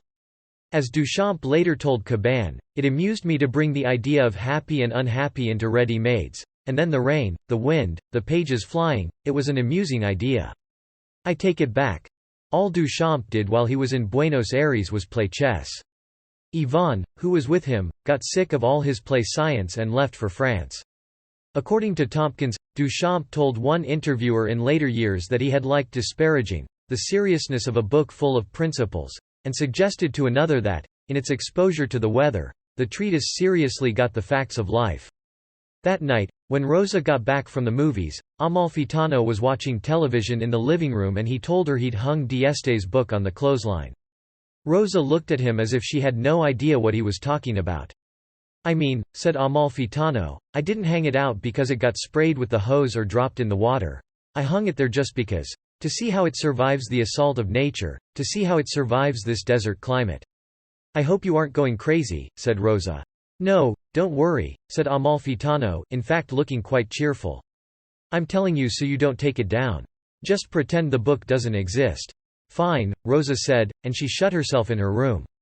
The next day, as his students wrote, or as he himself was talking, Amalfitano began to draw very simple geometric figures, a triangle, a rectangle, and at each vertex he wrote whatever name came to him, dictated by fate or lethargy or the immense boredom he felt thanks to his students and the classes and the oppressive heat that had settled over the city. Like this. Drawing 1 or like this. Drawing 2 or like this. Drawing 3. When he returned to his cubicle he discovered the paper and before he threw it in the trash he examined it for a few minutes. The only possible explanation for drawing 1 was boredom. Drawing 2 seemed an extension of Drawing 1, but the names he had added struck him as insane. Socrates made sense, there was a fleeting logic there, and Protagoras, too, but why Thomas More and Saint Simon? Why Diderot? What was he doing there, and God in heaven? Why the Portuguese Jesuit Pedro da Fonseca? One of the thousands of commentators on Aristotle, who by no amount of forceps wiggling could be taken for anything but a very minor thinker. In contrast, there was a certain logic to Drawing 3, the logic of a teenage moron, or a teen bum in the desert, his clothes in tatters, but clothes even so. All the names, it could be said, were of philosophers who concerned themselves with ontological questions. The B that appeared at the apex of the triangle superimposed on the rectangle could be God or the existence of God as derived from his essence. Only then did Amalfitano notice that an A and a B also appeared in Drawing 2, and he no longer had any doubt that the heat, to which he was unaccustomed, was affecting his mind as he taught his classes. That night, however, after he had finished his dinner and watched the TV news and talked on the phone to Professor Silvia Perez, who was outraged at the way the Sonora police and the local Santa Teresa police were carrying out the investigation of the crimes, Amalfitano found 3 more diagrams on his desk. It was clear he had drawn them himself. In fact, he remembered doodling absent-mindedly on a blank sheet of paper as he thought other things. Drawing 1, or Drawing 4, was like this. Drawing 4 Drawing 5193 and Drawing 6 Drawing 4 was odd. Trendelenburg, it had been years since he thought about Trendelenburg. Adolf Trendelenburg. Why now, precisely, and why in the company of Bergson and Heidegger and Nietzsche and Spengler? Drawing 5 was even odd. The appearance of Kolakowski and Vattimo. The presence of Whitehead, forgotten until now. But especially the unexpected materialization of poor Guyau, Jean-Marie Guyau, dead at 34 in 1888, called the French Nietzsche by some jokers, with no more than 10 disciples in the whole world. Although really there were only 6, and Amalfitano knew this because in Barcelona he had met the only Spanish Gayautist, a professor from Girona, shy and a zealot in his own way, whose great quest was to find a text. It might have been a poem or a philosophical piece or an article, he wasn't sure, that Guyau had written in English and published in a San Francisco newspaper sometime around 1886 to 1887. Finally, Drawing 6 was the oddest of all, and the least philosophical. What said it all was the appearance at opposite ends of the horizontal axis of Vladimir Smirnov, who disappeared in Stalin's concentration camps in 1938, not to be confused with Ivan Nikitich Smirnov, executed by the Stalinists in 1936 after the first Moscow show trial, and Suslov, party ideologue, prepared to countenance any atrocity or crime. But the intersection of the horizontal by 2 slanted lines, reading Bunge and Revel above and Harold Bloom and Alan Bloom below, was something like a joke. And yet it was a joke Amalfitano didn't understand, especially the appearance of the 2 Blooms. There had to be something funny about it, but whatever it might be, he couldn't put his finger on it, no matter how he tried. That night, as his daughter slept, and after he listened to the last news broadcast on Santa Teresa's most popular radio station, Voice of the Border, Amalfitano went out into the yard. He smoked a cigarette, staring into the deserted street, then he headed for the back, moving hesitantly, if he feared stepping in a hole or was afraid of the raining darkness. D'Este's book was still hanging with the clothes Rosa had washed that day, clothes that seemed to be made of cement or some very heavy material, because they didn't move at all, while the fitful breeze swung the book back and forth, as if it were grudgingly rocking it or trying to detach it from the clothespins holding it to the line. Amalfitano felt the breeze on his face. He was sweating and the irregular gusts of air dried the little drops of perspiration and occluded his soul. As if I were in Trendelenburg's study, he thought, as if I were following in Whitehead's footsteps along the edge of a canal, as if I were approaching Guyau's sickbed and asking him for advice. What would his response have been? Be happy. Live in the moment. Be good. Or rather, who are you? What are you doing here? Go away. Help. The next day, searching in the university library, he found more information on D'Este. Born in Rianxo, La Corufia, in 1899. Begins writing in Galician, although later he switches to Castilian or writes in both. Man of the theatre. Anti-fascist during the Civil War. After his side's defeat he goes into exile, ending up in Buenos Aires, where he publishes Viaje, Duelo y Perdición, Tragedia, Humorada y Comedia, in 1945, a book made up of 3 previously published works. Poet. Essayist. In 1958, Amalfitano is 7. He publishes the aforementioned Nuevo Tratado del Paralelismo. As a short story writer, his most important work is Historia e Invenciones de Félix Muriel, 1943.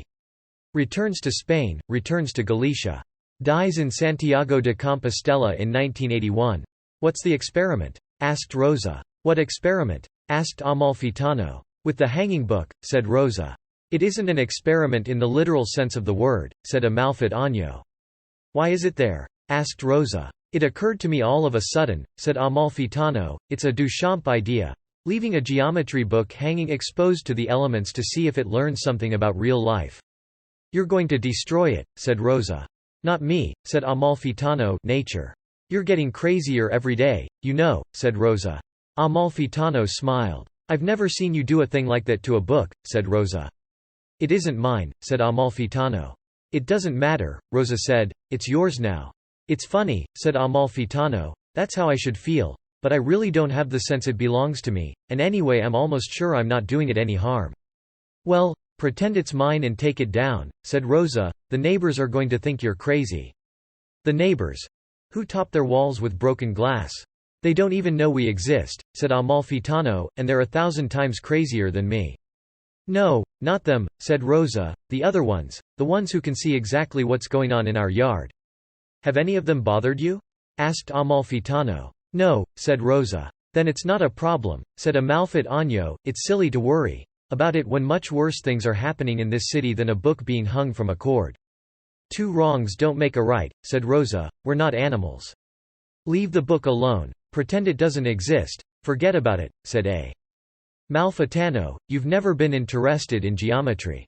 In the mornings, before he left for the university, Amalfitano would go out the back door to watch the book while he finished his coffee. No doubt about it. It had been printed on good paper and the binding was stoically withstanding nature's onslaught. Rafael Dieste's old friends had chosen good materials for their tribute, a tribute that amounted to an early farewell from a circle of learned old men, or old men with a patina of learning, to another learned old man. In any case, nature in northwestern Mexico, and particularly in his desolate yard, thought Amalfitano, was in short supply. One morning, as he was waiting for the bus to the university, he made firm plans to plant grass or a lawn, and also to buy a little tree in some store that sold that kind of thing, and plant flowers along the fence. Another morning he thought that any work he did to make the yard nicer would ultimately be pointless, since he didn't plan to stay long in Santa Teresa. "I have to go back now," he said to himself, "but where?" And then he asked himself, "What made me come here? Why did I bring my daughter to this cursed city? Because it was one of the few hellholes in the world I hadn't seen yet? Because I really just want to die?" And then he looked at Dieste's book, the Testamento Geometrico, hanging impassively from the line, held there by 2 clothespins, and he felt the urge to take it down and wipe off the ochre dust that had begun to cling to it here and there, but he didn't dare. Sometimes, after he came home from the University of Santa Teresa or while he sat on the porch and read his students' essays, Amalfitano remembered his father, who followed boxing. Amalfitano's father used to say that all Chileans were faggots. Amalfitano, who was 10, said, "But Dad, it's really the Italians who are faggots, just look at World War II." Amalfitano's father gave his son a very serious look when he heard him say that. His own father, Amalfitano's grandfather, was born in Naples. And he himself always felt more Italian than Chilean. But anyway, he liked to talk about boxing. Or rather he liked to talk about fights that he'd only read about in the usual articles in boxing magazines or the sports page. So he would talk about the Loaiza brothers, Mario and Ruben, nephews of El Tani, and about Godfrey Stevens, a stately faggot with no punch, and about Humberto Loaiza, also a nephew of El Tani, who had a good punch but no stamina, about Arturo Godoy, a wily fighter and martyr, about Luis Vicentini, a powerfully built Italian from Chilean who was defeated by the sad fate of being born in Chile, and about Estanislao Loaiza, El Tani, who was robbed of the world title in the United States in the most ridiculous way, when the referee stepped on his foot in the first round and El Tani fractured his ankle. "Can you imagine?" Amalfitano's father asked. "I can't imagine," Amalfitano said. "Let's give it a try," said Amalfitano's father. "Shadowbox around me and I'll step on your foot." "I'd rather not," said Amalfitano. "You can trust me, you'll be fine," said Amalfitano's father. "Some other time," said Amalfitano. "It has to be now," said his father. Then Amalfitano put up his fists and moved around his father with surprising agility, throwing a few jabs with his left and hooks with his right. And suddenly his father moved in and stepped on his foot, and that was the end of it. Amalfitano stood still or tried to go in for a clinch or pulled away, but in no way fractured his ankle. "I think the referee did it on purpose," said Amalfitano's father. "You can't fuck up somebody's ankle by stomping on his foot." Then came the rant. "Chilean boxers are all faggots. All the people in this shitty country are faggots. Every one of them, happy to be cheated, happy to be bought, happy to pull down their pants the minute someone asks them to take off their watches." It was at this point that Amalfitano, who at 10 read history magazines, especially military history magazines, not sports magazines, answered that the Italians had already claimed that role, all the way back World War II. His father was silent then, looking at his son with frank admiration and pride, as if asking himself where the hell the kid had come from, and then he was silent for a while longer, and afterward he said in a low voice, as if telling a secret, that Italians were brave individually. In large numbers, he admitted, they were hopeless. And this, he explained, was precisely what gave a person hope. "By which you might guess," thought Amalfitano, as he went out the front door and paused on the porch with his whiskey and then looked out into the street where a few cars were parked, cars that had been left there for hours and smelled, or so it seemed to him, of scrap metal and blood, before he turned and headed around the side of the house to the backyard where the Testamento Geometrico was waiting for him in the stillness and the dark, by which you might guess that he himself, deep down, very deep down, was still a hopeful person, since he was Italian by blood, as well as an individualist and a civilized person. And it was even possible that he wasn't a coward. Although he didn't like boxing. But then D'Este's book fluttered and the black handkerchief of the breeze dried the sweat beading on his forehead, and Amalfitano closed his eyes and tried to conjure up any image of his father, in vain. When he went back inside, not through the back door but through the front door, he peered over the gate and looked both ways down the street. Some nights he had the feeling he was being spied on. In the mornings, when Amalfitano came into the kitchen and left his coffee cup in the sink after his obligatory visit to D'Este's book, Rosa was the first to leave. They didn't usually speak, although sometimes, if Amalfitano came in sooner than usual or put off going into the backyard, he would say goodbye, remind her to take care of herself, or give her a kiss. One morning he managed only to say goodbye. Then he sat at the table looking out the window at the clothesline. The Testamento Geometrico was moving imperceptibly. Suddenly, it stopped. The birds that had been singing in the neighboring yards were quiet. Everything was plunged into complete silence for an instant. Amalfitano thought he heard the sound of the gate and his daughter's footsteps receding. Then he heard a car start. That night, as Rosa watched a movie she'd rented, Amalfitano called Professor Perez and confessed that he was turning into a nervous wreck. Professor Perez soothed him, told him not to worry so much, all you had to do was be careful, there was no point giving in to paranoia. She reminded him that the victims were usually kidnapped in other parts of the city. Amalfitano listened to her talk and all of a sudden laughed. He told her his nerves were in tatters. Professor Perez didn't get the joke. Nobody gets anything here, thought Amalfitano angrily. Then Professor Perez tried to convince him to come out that weekend, with Rosa and Professor Perez's son. "Where to?" asked Amalfitano, almost inaudibly. "We could go eat at a merendero 10 miles out of the city," she said. "A very nice place, with a pool for the kids and lots of outdoor tables in the shade with a view of the slopes of a quartz mountain, a silver mountain with black streaks. At the top of the mountain there was a chapel built of black adobe. The inside was dark, except for the light that came in through a kind of skylight, and the walls were covered in ex-votos written by travelers and Indians in the 19th century who had risked the pass between Chihuahua and Sonora." Amalfitano's first few days in Santa Teresa and at the University of Santa Teresa were miserable, although Amalfitano was only half aware of the fact. He felt ill, but he thought it was jet lag and ignored it. A faculty colleague, a young professor from Hermosillo who had only recently finished his degree, asked what had made him choose the University of Santa Teresa over the University of Barcelona. "I hope it wasn't the climate," he said. "The climate here seems wonderful," answered Amalfitano. "Oh, I agree," said the young professor. I just meant that the people who come here for the climate are usually ill, and I sincerely hope that's not the case with you." "No," said Amalfitano, "it wasn't the climate. My contract had run out in Barcelona and Professor Perez convinced me to take a job here." He had met Professor Silvia Perez in Buenos Aires and then they had seen each other twice in Barcelona. It was she who had rented the house and bought some furniture for him. Amalfitano paid her back even before he collected his first paycheck to prevent any misunderstandings. The house was in Colonia Lindavista, an upper-middle-class neighborhood of 1- and 2-story houses with yards.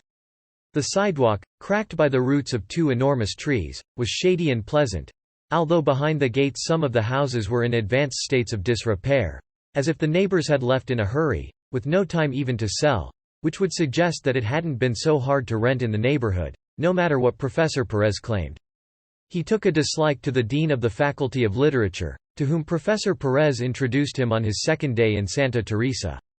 The dean's name was Augusto Guerra and he had the pale, shiny skin of a fat man, but he was actually thin and wiry. He didn't seem very sure of himself, although he tried to disguise it with a combination of folk wisdom and a military air. He didn't really believe in philosophy either, or, by extension, in the teaching of philosophy, a discipline frankly on the decline in the face of the current and future marvels that science has to offer, he said. Amalfitano asked politely whether he felt the same way about literature. "No, literature does have a future, believe it or not, and so does history," Augusto Guerra had said. Biographies, there used to be almost no supply or demand and today all anybody does is read them. Of course, I'm talking about biographies, not memoirs. People have a thirst to learn about other people's lives, the lives of their famous contemporaries, the ones who made it big or came close, and they also have a thirst to know what the old Cinquales did. Maybe even learn something, although they aren't prepared to jump through the same hoops themselves. Amalfitano asked politely what Cinquales meant, since he had never heard the word. "Really?" asked Augusto Guerra. "I swear," said Amalfitano. Then the dean asked Professor Perez, "Silvita, do you know what Cinquales means?" Professor Perez took Amalfitano's arm, as if they were lovers, and confessed that really she didn't have the slightest idea, although the word rang a bell. "What a pack of imbeciles," thought Amalfitano. "The word Cinquales," said Augusto Guerra, "like all the words in the Mexican tongue, has a number of senses. First, it means flea or bedbug bites, those little red welts, you know? The bites itch, and the poor victims can't stop scratching, as you can readily imagine. Hence the second meaning, which is restless people who squirm and scratch and can't sit still, to the discomfort of anyone who's forced to watch them. Like European scabies, say, like all those people with scabies in Europe, who pick it up in public restrooms or in those horrendous French, Italian, and Spanish latrines. Related to this is the final sense, call it the Guerist sense, which applies to a certain class of traveler, to adventurers of the mind, those who can't keep still mentally." "Ah," said Amalfitano. "Magnificent," said Professor Perez. Also present at this impromptu gathering in the dean's office, which Amalfitano thought of as a welcome meeting, were 3 other professors from the literature department, and Guerra's secretary, who uncorked a bottle of Californian champagne and passed out paper cups and crackers. Then Guerra's son came in. He was maybe 25 years old, in sunglasses and a tracksuit, his skin very tanned. He spent all his time in a corner talking to his father's secretary and glancing every so often at Amalfitano with an amused look on his face.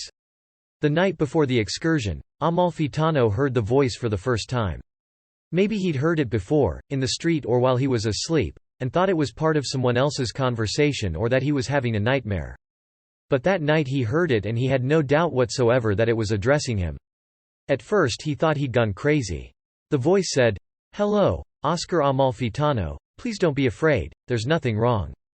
Amalfitano was afraid. He got up and rushed to his daughter's room. Rosa was sleeping peacefully. Amalfitano turned on the light and checked the window latch. Rosa woke up and asked what was wrong with him. Not what was wrong with him. I must look terrible, thought Amalfitano. He sat in a chair and told her he was ridiculously nervous. He thought he heard a noise. He was sorry he'd brought her to this disgusting city. "Don't worry, it's no big deal," said Rosa. Amalfitano gave her a kiss on the cheek, stroked her hair, and went out but didn't turn off the light. After a while, as he was looking out the living room window at the yard and the street and the still branches of the trees, he heard Rosa turn off the light. He went out the back door, without making a sound. He wished he had a flashlight, but he went out anyway. No one was there. Hanging on the clothesline were the Testamento Geometrico and some of his socks and a pair of his daughter's pants. He circled the yard. There was no one on the porch. He went over to the gate and inspected the street, without going out, and all he saw was a dog heading calmly toward Avenida Madero, to the bus stop. A dog on its way to the bus stop, Amalfitano said to himself. From where he was he thought he could tell that it was a mutt, not a pure breed. A quiltro, thought Amalfitano. He laughed to himself. Those Chilean words. Those cracks in the psyche. That hockey rink the size of Atacama where the players never saw a member of the opposing team and only every so often saw a member of their own. He went back into the house. He locked the door and windows, took a short, sturdy knife out of a drawer in the kitchen and set it down next to a history of German and French philosophy from 1900 to 1930, then sat back down at the table. The voice said, "Don't think this is easy for me. If you think it's easy for me, you're 100% wrong. In fact, it's hard. 90% hard." Amalfitano closed his eyes and thought he was going crazy. He didn't have any tranquilizers in the house. He got up. He went into the kitchen and splashed water on his face with both hands. He dried himself with the kitchen towel and his sleeves. He tried to remember the psychiatric name for the auditory phenomenon he was experiencing. He went back into his office and after closing the door he sat down again, with his head bowed and his hands on the table. The voice said, "I beg you to forgive me. I beg you to relax. I beg you not to consider this a violation of your freedom."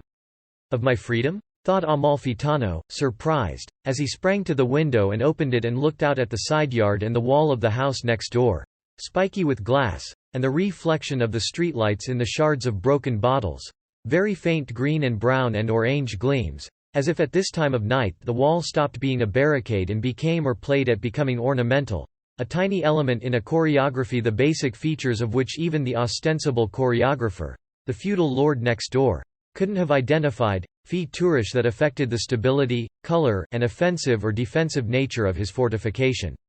Or as if there was a vine growing on the wall, Amalfitano thought before he closed the window. That night there were no further manifestations of the voice and Amalfitano slept very badly, his sleep plagued by jerks and starts, as if someone was scratching his arms and legs, his body drenched in sweat, although at 5 in the morning the torment ceased and Lola appeared in his sleep, waving to him from a park behind a tall fence. He was on the other side, along with the faces of 2 friends he hadn't seen for years, and would probably never see again, and a room full of philosophy books covered in dust but still magnificent.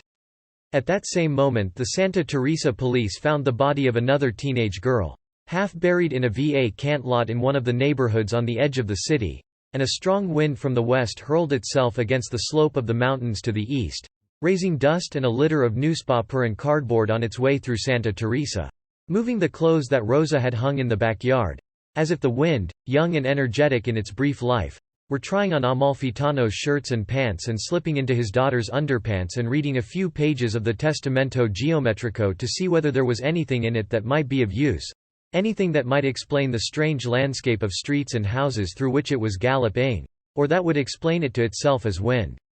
At 8 o'clock Amalfitano dragged himself into the kitchen. His daughter asked how he'd slept. A rhetorical question that Amalfitano answered with a shrug. When Rosa went out to buy provisions for their day in the country, he made himself a cup of tea with milk and went into the living room to drink it. Then he opened the curtains and asked himself whether he was up to the trip planned by Professor Perez. He decided that he was, that what had happened to him the night before might have been his body's response to the attack of a local virus or the onset of the flu. Before he got in the shower he took his temperature. He didn't have a fever. For 10 minutes he stood under the spray, thinking about his behavior the night before, which embarrassed him and even made him blush. Every so often he lifted his head so that the water streamed directly onto his face. The water tasted different from the water in Barcelona. The water in Santa Teresa seemed much denser, as if it weren't filtered at all but came loaded with minerals, tasting of earth. In the first few days he had acquired the habit, which he shared with Rosa, of brushing his teeth twice as often as he had in Barcelona, because it seemed to him that his teeth were turning brown, as if they were being covered in a thin film of some substance from the underground rivers of Sonora. As time passed, though, he went back to brushing them 3 or 4 times a day. Rosa, more concerned about her appearance, kept brushing 6 or 7 times. In his class he noticed some students with ochre-colored teeth. Professor Perez had white teeth. Once he asked her, "Was it true that the water in that part of Sonora stained the teeth?" Professor Perez didn't know. "It's the first I've heard of it," she said, and she promised to find out. "It's not important," said Amalfitano, alarmed. "It's not important, forget I asked." In the expression on Professor Perez's face he had detected a hint of unease, as if the question concealed some other question, this one highly offensive and wounding. "You have to watch what you say," sang Amalfitano in the shower, feeling completely recovered, sure proof of his frequent irresponsibility. Rosa came back with 2 newspapers that she left on the table. Then she started to make ham or tuna sandwiches with lettuce and slices of tomato and mayonnaise or salsa rosa. She wrapped the sandwiches in paper towels and aluminum foil and put them all in a plastic bag that she stowed in a small brown knapsack with the words University of Phoenix printed on it in an arc, and she also put in 2 bottles of water and a dozen paper cups. At 9:30 they heard Professor Perez's horn. Professor Perez's son was 16 and short, with a square face and broad shoulders, as if he played some sport. His face and part of his neck were covered in pimples. Professor Perez was wearing jeans and a white shirt and a white bandana. Sunglasses, possibly too big, hid her eyes. From a distance, thought Amalfitano, she looked like a Mexican actress from the 70s. When he got in the car the illusion vanished. Professor Perez drove and he sat next to her. They headed east. For the first few miles the highway ran through a little valley dotted with rocks that seemed to have fallen from the sky. Chunks of granite with no origin or context. There were some fields, plots where invisible peasants grew crops that neither Professor Perez nor Amalfitano could make out. Then they were in the desert and the mountains. There were the parents of the orphan rocks they'd just passed. Granitic formations, volcanic formations, peaks silhouetted against the sky in the shape and fashion of birds. But birds of sorrow, thought Amalfitano, as Professor Perez talked to her son and Rosa about the place where they were going, painting it in colors that shaded from fun, a pool carved out of living rock, to mystery, exemplified for her by the voices to be heard from the lookout point, sounds clearly made by the wind. When Amalfitano turned his head to see the expression on Rosa's face and on the face of Professor Perez's son, he saw 4 cars trailing them, waiting to pass. Inside each car he imagined a happy family, a mother, a picnic basket full of food, 2 children, and a father driving with the window rolled down. He smiled at his daughter and turned back to watch the road. Half an hour later they went up a hill, from the top of which he could see a wide expanse of desert behind them. They saw more cars. He supposed that the roadside bar or café or restaurant or by the hour motel was a fashionable destination for the inhabitants of Santa Teresa. He regretted having accepted the invitation. At some point he fell asleep. By the time he woke up, they were there. Professor Perez's hand was on his face, a gesture that might have been a caress or not.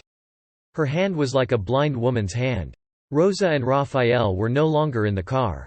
He saw a parking lot, almost full, the sun glittering on the chrome-plated surfaces, an open terrace on a slightly higher level, a couple with their arms around each other's shoulders looking at something he couldn't see, the blinding sky full of small, low, white clouds, distant music and a voice that sang or muttered at great speed, so that it was impossible to understand the words. An inch away he saw Professor Perez's face.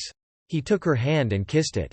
His shirt was damp with sweat, but what surprised him most was that the professor was sweating too. Despite everything, they had a pleasant day. Rosa and Raphael swam in the pool and then joined Amalfitano and Professor Perez, who were watching them from one of the tables. After that they all bought sodas and went out to walk around. In some places the mountain dropped straight down, and in the depths or on the cliffsides there were big gashes with different-colored rock showing through, or rock that looked different colors in the sun as it fled westward, lutites and andesites sandwiched between sandstone formations, vertical outcrops of tuff and great trays of basaltic rock. Here and there, a sonora cactus dangled from the mountainside. And farther away there were more mountains and then tiny valleys and more mountains, finally giving way to an expanse veiled in haze, in mist, like a cloud cemetery, behind which were Chihuahua and New Mexico and Texas. Sitting on rocks and surveying this view, they ate in silence. Rosa and Raphael spoke only to exchange sandwiches. Professor Perez seemed lost in her own thoughts. And Amalfitano felt tired and overwhelmed by the landscape. A landscape that seemed best suited to the young or the old, imbecilic or insensate, or evil and old, who meant to impose impossible tasks on themselves and others until they breathed their last. That night Amalfitano was up until very late. The first thing he did when he got home was go out into the backyard to see whether Dieste's book was still there. On the ride home, Professor Perez had tried to be nice and start a conversation in which all four of them could participate, but her son fell asleep as soon as they began the descent, and soon afterward Rosa did, too, with her head against the window. It wasn't long before Amalfitano followed his daughter's example.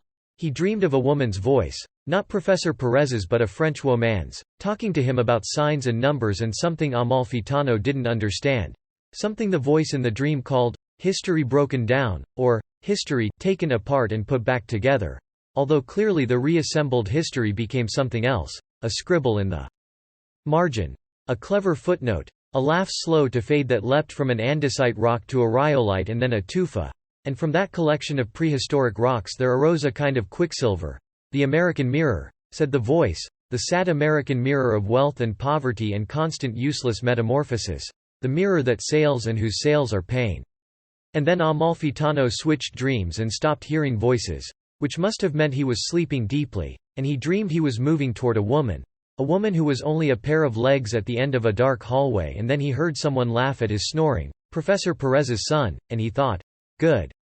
As they were driving into Santa Teresa on the westbound highway, crowded at that time of day with dilapidated trucks and small pickups on their way back from the city market or from cities in Arizona, he woke up. Not only had he slept with his mouth open, but he had drooled on the collar of his shirt. Good, he thought, excellent. When he looked in satisfaction at Professor Perez, he detected an air of sadness about her.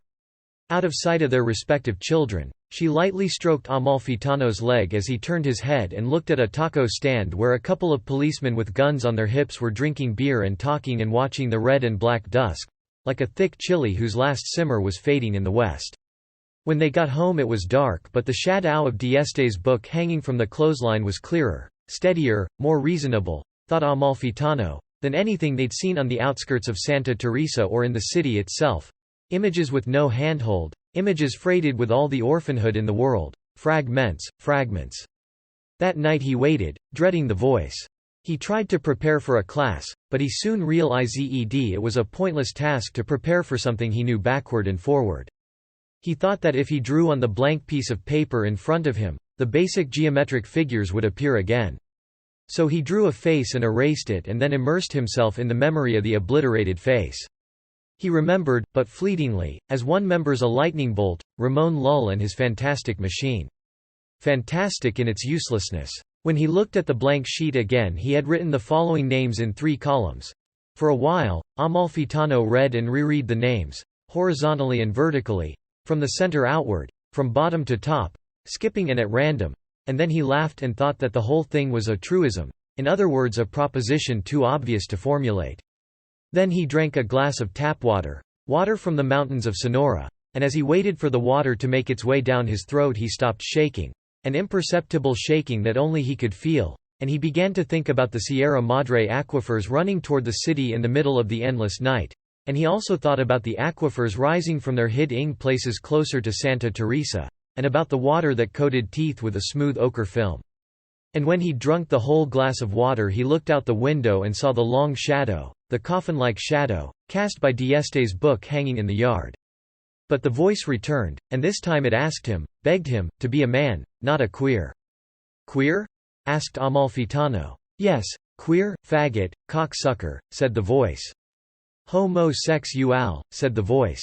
In the next breath it asked him whether he happened to be one of those. One of what? Asked Amalfitano, terrified. A homosexual, said the voice. And before Amalfitano could answer, it hastened to make clear that it was speaking figuratively, that it had nothing against faggots or queers. In fact it felt boundless admiration for certain poets who had professed such sexual leanings, not to mention certain painters and government clerks. Government clerks? Asked Amalfitano. Yes, said the voice. Young government clerks with short lifespans. Clerks who stained official documents with senseless tears. Dead by their own hand. Then the voice was silent and Amalfitano remained sitting in his office. Much later, maybe a quarter of an hour later, maybe the next night, the voice said, "Let's say I'm your grandfather, your father's father, and let's say that as your grandfather I can ask you a personal question.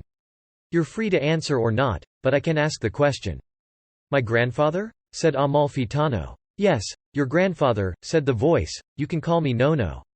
And my question for you is, are you a queer? Are you going to go running out of this room? Are you a homosexual? Are you going to go wake up your daughter?" "No," said Amalfitano. "I'm listening. Tell me what you have to say." And the voice said, "Are you a queer? Are you?" And Amalfitano said no and shook his head, too. "I'm not going to run away. You won't be seeing my back or the soles of my shoes. Assuming you see at all." And the voice said, "See? As in see? To tell the truth, I can't. Not much, anyway. It's enough work just keeping one foot in." "Where?" asked Amalfitano. "At your house, I suppose," said the voice. "This is my house," said Amalfitano. "Yes, I realize," said the voice. "Now why don't we relax?" "I'm relaxed," said Amalfitano, "I'm here in my house." And he wondered, "Why is it telling me to relax?" And the voice said, "I think this is the first day of what I hope will be a long and mutually beneficial relationship. But if it's going to work out, it's absolutely crucial that we stay calm. Calm is the one thing that will never let us down." And Amalfitano said, "Everything else lets us down?" And the voice, "Yes, that's right, it's hard to admit. I mean it's hard to have to admit it to you, but that's the honest-to-God truth. Ethics lets us down? The sense of duty lets us down? Honesty lets us down? Curiosity lets us down? Love lets us down? Bravery lets us down? Art lets us down? That's right," said the voice, "everything lets us down, everything. Or lets you down, which isn't the same thing, but for our purposes it might as well be, except calm. Calm is the one thing that never lets us down. Though that's no guarantee of anything, I have to tell you." "You're wrong," said Amalfitano, "bravery never lets us down. And neither does our love for our children." "Oh no?" said the voice. "No," said Amalfitano, suddenly feeling calm. And then, in a whisper, like everything he had said so far, he asked whether calm was therefore the opposite of madness. And the voice said, "No, absolutely not. If you're worried that you've lost your mind, don't worry, you haven't. All you're doing is having a casual conversation." "So I haven't lost my mind," said Amalfitano. "No, absolutely not," said the voice. "So you're my grandfather," said Amalfitano. "Call me Pops," said the voice. "So everything lets us down, including curiosity and honesty and what we love best." "Yes," said the voice, "but cheer up, it's fun in the end." "There is no friendship," said the voice, "there is no love, there is no epic, there is no lyric poetry that isn't the gurgle or chuckle of egoists, the murmur of cheats, the babble of traitors, the burble of social climbers, the warble of faggots." "What is it you have against homosexuals?" whispered Amalfitano. "Nothing," said the voice. "I'm speaking figuratively," said the voice. "Are we in Santa Teresa?" asked the voice. "Is this city part of the state of Sonora? A pretty significant part of it, in fact?" "Yes," said Amalfitano. "Well, there you go," said the voice. "It's one thing to be a social climber, say, for example," said Amalfitano, tugging at his hair as if in slow motion, "and something very different to be a faggot." "I'm speaking figuratively," said the voice. "I'm talking so you understand me. I'm talking like I'm in the studio of a homosexual painter, with you there behind me. I'm talking from a studio where the chaos is just a mask or the faint stink of anesthesia. I'm talking from a studio with the lights out, where the sinew of the will detaches itself from the rest of the body the way the snake tongue detaches itself from the body and slithers away, self-mutilated, amid the rubbish. I'm talking from the perspective of the simple things in life." "You teach philosophy?" said the voice. "You teach Wittgenstein?" said the voice. "And have you asked yourself whether your hand is a hand?" said the voice. "I've asked myself," said Amalfitano. "But now you have more important things to ask yourself, am I right?" said the voice. "No," said Amalfitano. "For example, why not go to a nursery and buy seeds and plants and maybe even a little tree to plant in the middle of your backyard?" said the voice. "Yes," said Amalfitano. "I've thought about my possible and conceivable yard and the plants and tools I need to buy." "And you've also thought about your daughter," said the voice, "and about the murders committed daily in this city, and about Baudelaire's clouds, but you haven't thought seriously about whether your hand is really a hand." "That isn't true," said Amalfitano. "I have thought about it, I have." "If you had thought about it," said the voice, "you'd be dancing to the tune of a different piper." And Amalfitano was silent, and he felt that the silence was a kind of eugenics. He looked at his watch. It was 4 in the morning. He heard someone starting a car. The engine took a while to turn over. He got up and went over to the window. The cars parked in front of the house were empty. He looked behind him and then put his hand on the doorknob. The voice said, "Be careful," but it said it as if it were very far away, at the bottom of a ravine, revealing glimpses of volcanic rock, rhyolites, andesites, streaks of silver and gold, petrified puddles covered with tiny little eggs, while red-tailed hawks soared above in the sky, which was purple like the skin of an Indian woman beaten to death. Amalfitano went out onto the porch.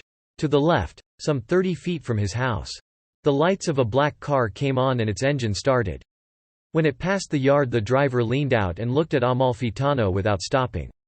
He was a fat man with very black hair, dressed in a cheap suit with no tie. When he was gone, Amalfitano came back into the house. "I didn't like the looks of him," said the voice the minute Amalfitano was through the door. And then, "You'll have to be careful, my friend. Things here seem to be coming to a head." "So who are you and how did you get here?" asked Amalfitano. "There's no point going into it," said the voice. "No point?" asked Amalfitano, laughing in a whisper, like a fly. "There's no point," said the voice. "Can I ask you a question?" said Amalfitano. "Go ahead," said the voice. "Are you really the ghost of my grandfather?" "The things you come up with," said the voice. "Of course not, I'm the spirit of your father. Your grandfather's spirit doesn't remember you anymore.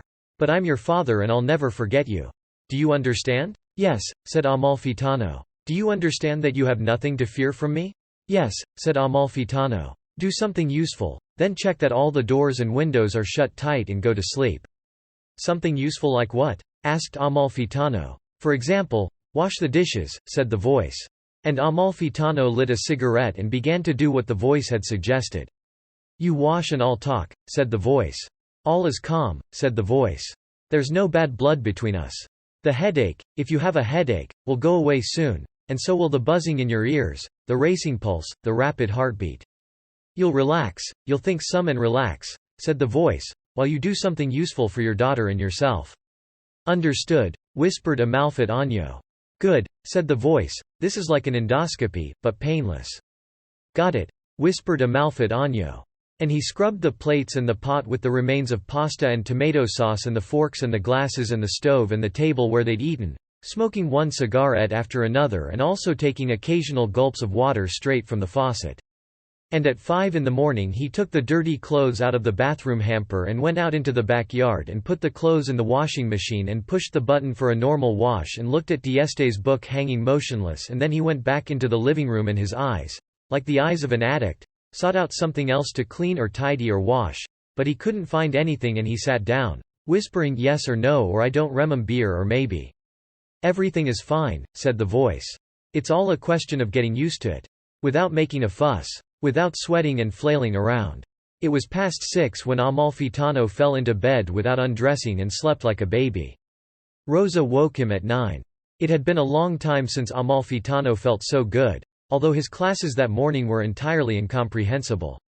At 1 o'clock he ate at the cafeteria and sat at one of the farthest, most out-of-the-way tables. He didn't want to see Professor Perez, and he didn't want to run into any other colleagues either, least of all the dean, who made a habit of eating there every day, surrounded by professors and a few students who ceaselessly fawned over him. He ordered at the counter, almost stealthily, boiled chicken and salad, and he hurried to his table, dodging the students who crowded the cafeteria at that time of day. Then he sat down to eat and think some more about what had happened the previous night. He realized with astonishment that he was excited by what he had experienced. "I feel like a nightingale," he thought happily. It was a simple and antiquated and ridiculous sentiment, but it was the only thing that fully expressed his current state of mind. He tried to relax. The students' laughter, their shouts to each other, the clatter of plates, made it a less than ideal spot for reflection. And yet after a few seconds he realized there could be no better place. Equally good, yes, but not better. So he took a long drink of bottled water. It didn't taste the same as the tap water, but it didn't taste very different either, and he began to think. First he thought about madness. About the possibility, great, that he was losing his mind. It came as a surprise to him to realize that the thought, and the possibility, in no way diminished his excitement. Or his happiness. "My excitement and my happiness are growing under the wing of a storm," he said to himself. "I may be going crazy, but I feel good," he said to himself. He contemplated the possibility, great, that if he really was going crazy it would get worse, and then his excitement would turn into pain and helplessness and, especially, a source of pain and helplessness for his daughter.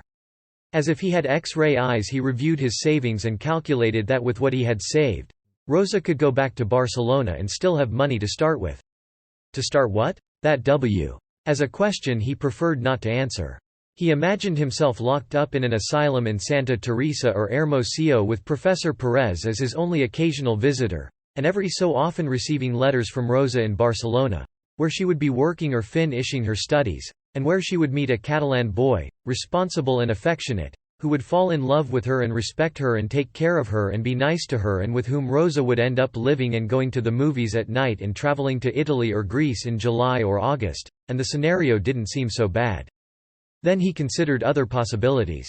Of course, he said to himself, he didn't believe in ghosts or spirits, although during his childhood in the south of Chile people talked about the Mecona who waited for riders on a tree branch, dropping onto horses' haunches, clinging to the back of the cowboy or smuggler without letting go, like a lover whose embrace maddened the horse as well as the rider, both of them dying of fright or ending up at the bottom of a ravine, or the colocolo, or the choncones, or the candelillas, or so many other little creatures, lost souls, incubi and succubi, lesser demons that roamed between the Cordillera de la Costa and the Andes, but in which he didn't believe, not exactly because of his training in philosophy. Schopenhauer, after all, believed in ghosts, and it was surely a ghost that appeared to Nietzsche and drove him mad, but because of his materialist leanings.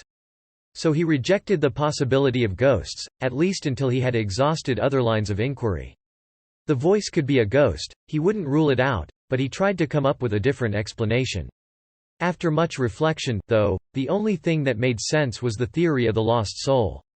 He thought about the seer of Hermosillo, Madame Cristina, La Santa. He thought about his father. He decided that his father would never use the Mexican words the voice had used, no matter what kind of roving spirit he had become, whereas the slight tinge of homophobia suited him perfectly. With a happiness hard to disguise, he asked himself what kind of mess he had gotten himself into. That afternoon he taught another few classes and then he went walking home.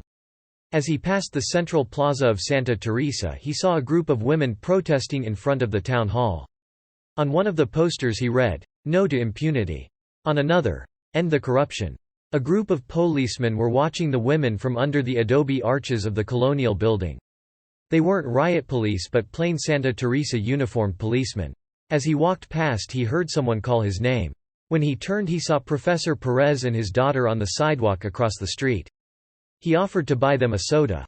At the coffee shop they explained that the protest was to demand transparency in the investigation of the disappearances and killings of women. Professor Perez said she had 3 feminists from Mexico City staying at her house, and that night she planned to have a dinner for them. "I'd like you to come," she said. Rosa said yes. Amalfitano expressed no objection. Then his daughter and Professor Perez returned to the protest and Amalfitano continued on his way. But before he got home someone called his name again. "Professor Amalfitano," he heard someone saying. He turned around and didn't see anyone. He wasn't in the center of the city anymore. He was walking along Avenida Madero, and the 4-story buildings had given way to ranch houses, imitations of a kind of California house from the 50s, houses that had begun to suffer the ravages of time long ago, when their occupants moved to the neighborhood where Amalfitano now lived. Some houses had been converted into garages that also sold ice cream and others had become businesses dealing in bread or clothes, without any modifications whatsoever. Many of them displayed signs advertising doctors, lawyers specializing in divorce or criminal law. Others offered rooms by the day. Some had been divided without much skill into 2 or 3 separate shops, where newspapers and magazines or fruit and vegetables were sold, or passers-by were promised a good deal on dentures. As Amalfitano was about to keep walking, someone called his name again. Then he saw who it was. The voice was coming from a car parked at the curb. At first he didn't recognize the young man who was calling him. He thought it was a student. Whoever it was had on sunglasses and a black shirt unbuttoned over his chest. He was very tan, like a singer or a Puerto Rican playboy. "Get in, Professor, I'll give you a ride home." Amalfitano was about to tell him he'd rather walk when the young man identified himself. "I'm Dean Guerra's son," he said as he got out of the car on the side of the street where the traffic thundered by, not looking either way, ignoring the danger in a way that struck Amalfitano as extremely bold. Walking around the car, he came up to Amalfitano and offered his hand. "I'm Marco Antonio Guerra," he said, and he reminded him of their champagne toast at his father's office, Amalfitano's welcome to the department. "You have nothing to fear from me, Professor," he said, and Amalfitano couldn't help but be surprised by the remark. The young Guerra stopped in front of him. He was smiling just as he had been the first time they met. A confident, mocking smile, like the smile of a cocksure sniper. He wore jeans and cowboy boots. Inside the car, on the backseat, lay a pearl gray designer jacket and a folder full of papers. "I was just driving by," said Marco Antonio Guerra. They headed toward Colonia Lindavista, but before they got there the dean's son suggested they get a drink. Amalfitano politely declined the invitation. "Then let's go to your place and have a drink," said Marco Antonio Guerra. "I don't have anything to offer," apologized Amalfitano. "Then that's settled," said Marco Antonio Guerra, and he took the first turn. Soon there was a change in the urban scenery. West of Colonia Lindavista the houses were new, surrounded in some places by wide open fields, and some streets weren't even paved. "People say these neighborhoods are the city's future," said Marco Antonio Guerra, "but in my opinion this shithole has no future." He drove straight onto a soccer field, across which were a pair of enormous sheds or warehouses surrounded by barbed wire. Beyond them ran a canal or creek carrying the neighborhood trash away to the north. Near another open field they saw the old railroad line that had once connected Santa Teresa to Ewers and Hermosillo. A few dogs approached timidly. Marco Antonio rolled down the window and let them sniff his hand and lick it. To the left was the highway to Ewers. They began to head out of Santa Teresa. Amalfitano asked where they were going. Guerra's son answered that they were on their way to one of the few places around where you could still drink real Mexican mezcal. The place was called Los Zancudos and it was a rectangle 300 feet long by 100 feet wide, with a small stage at the end where corrida or ranchera groups performed on Fridays and Saturdays. The bar was at least 150 feet long. The toilets were outside, and they could be entered directly from the outdoor patio or by way of a narrow passageway of galvanized tin connecting them to the restaurant. There weren't many people there. They were greeted by the waiters, whom Marco Antonio Guerra called by name, but no one came to wait on them. Only a few lights were on. "I recommend the Las Sucidas," said Marco Antonio. Amalfitano smiled pleasantly and said yes, but just a small one. Marco Antonio raised his arm and snapped his fingers. "The bastards must be deaf," he said. He got up and went to the bar. Some time passed before he came back with 2 glasses and a half-filled bottle of mezcal. "Try it," he said. Amalfitano took a sip and thought it tasted good. "There should be a worm at the bottom of the bottle," said Marco Antonio, "but those scum probably ate it." It sounded like a joke and Amalfitano laughed. "But I guarantee it's genuine Las Suicidas. Drink up and enjoy," said Marco Antonio. At the second sip Amalfitano thought it really was an extraordinary drink. "They don't make it anymore," said Marco Antonio, "like so much in this fucking country." And after a while, fixing his gaze on Amalfitano, he said, "We're going to hell. I suppose you've realized, Professor?"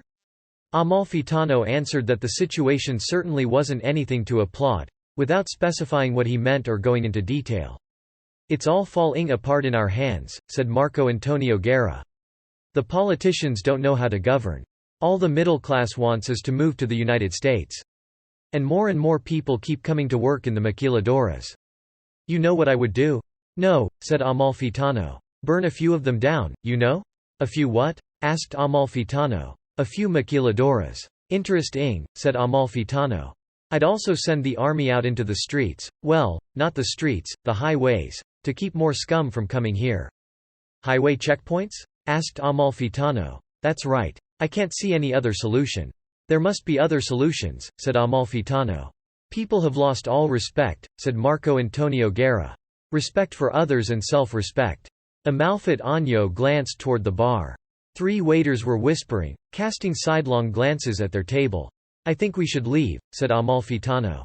Marco Antonio Guerra noticed the waiters and made an obscene gesture, then he laughed.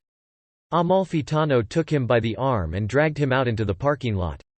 By now it was night and a huge glowing sign featuring a long-legged mosquito shone brightly on a metal scaffolding. "I think these people have some problem with you," said Amalfitano. "Don't worry, Professor," said Marco Antonio Guerra, "I'm armed."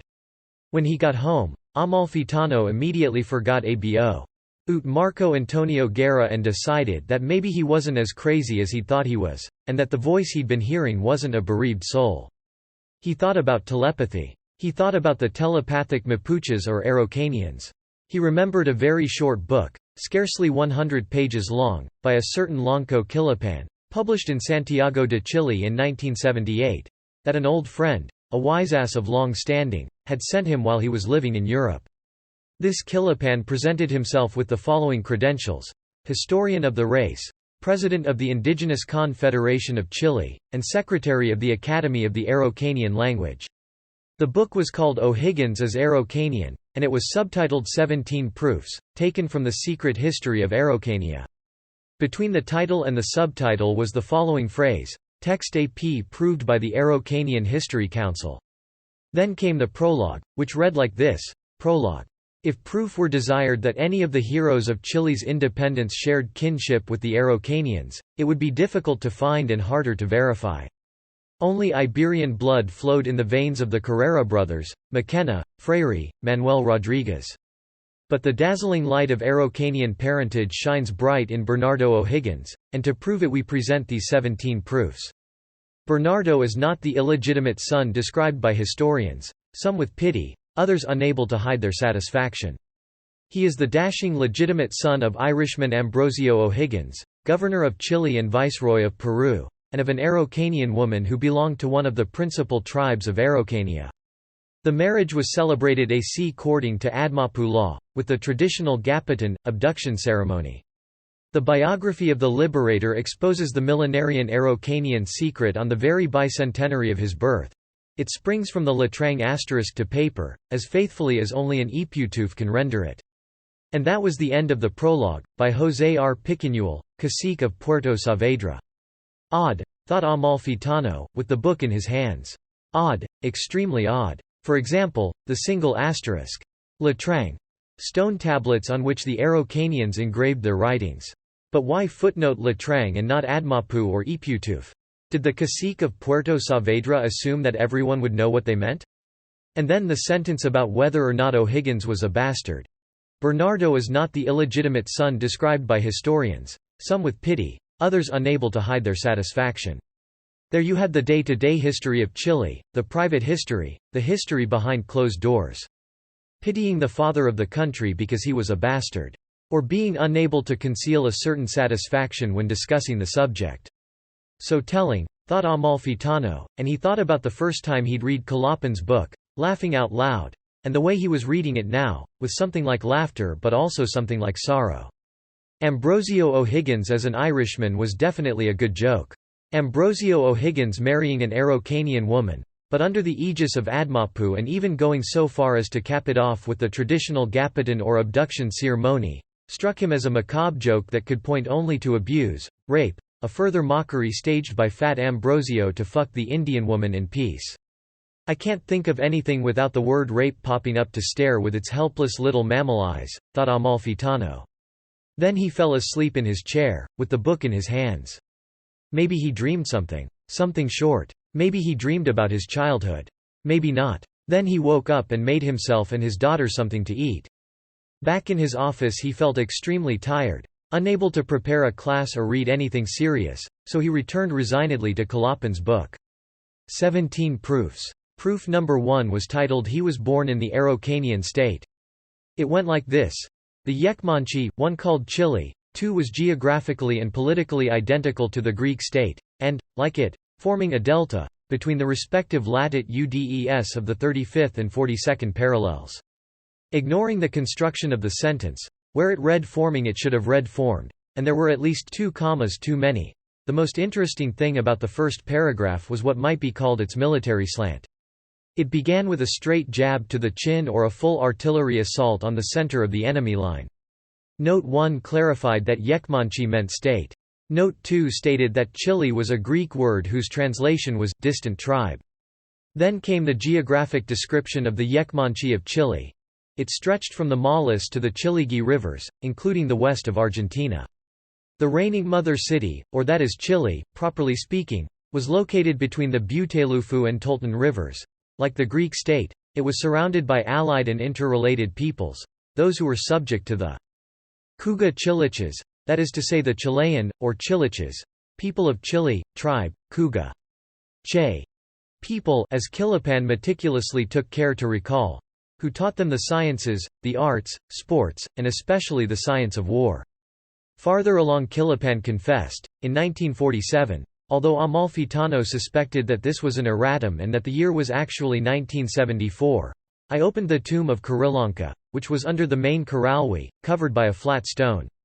All that remained was a katinkora, a medaway, duck, an obsidian ornament, like an arrowhead to pay the toll that the soul of Kirillanka had to pay to Zenpilkawe, the Greek Charon, to take him across the sea to his place of origin, a remote island in the sea. These pieces were distributed among the Araucanian museums of Temuco, the future Museo Abate Molina of Villa Alegre, and the Museo Araucano of Santiago, which will soon be open to the public. The mention of Villa Alegre prompted Quilipan to add the oddest note. It read, "In Villa Alegre, formerly Waracullan, lie the remains of Abate Juan Ignacio Molina, brought from Italy to his native city. He was a professor at the University of Bologna, where his statue presides over the entrance to the pantheon of the distinguished sons of Italy, between the statues of Copernicus and Galileo." According to Molina, there is an unquestionable kinship between Greeks and Araucanians. This Molina was a Jesuit and a naturalist, and he lived from 1740 to 1829. Shortly after the episode at Los Zancudos, Amalfitano saw Dean Guerra's son again. This time he was dressed like a cowboy, although he had shaved and he smelled of Calvin Klein cologne. Even so, all he lacked to look like a real cowboy was the hat. There was something mysterious about the way he accosted Amalfitano.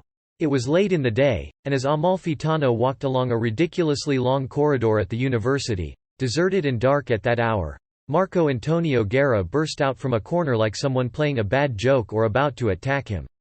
Amalfitano jumped, then struck out automatically with his fist.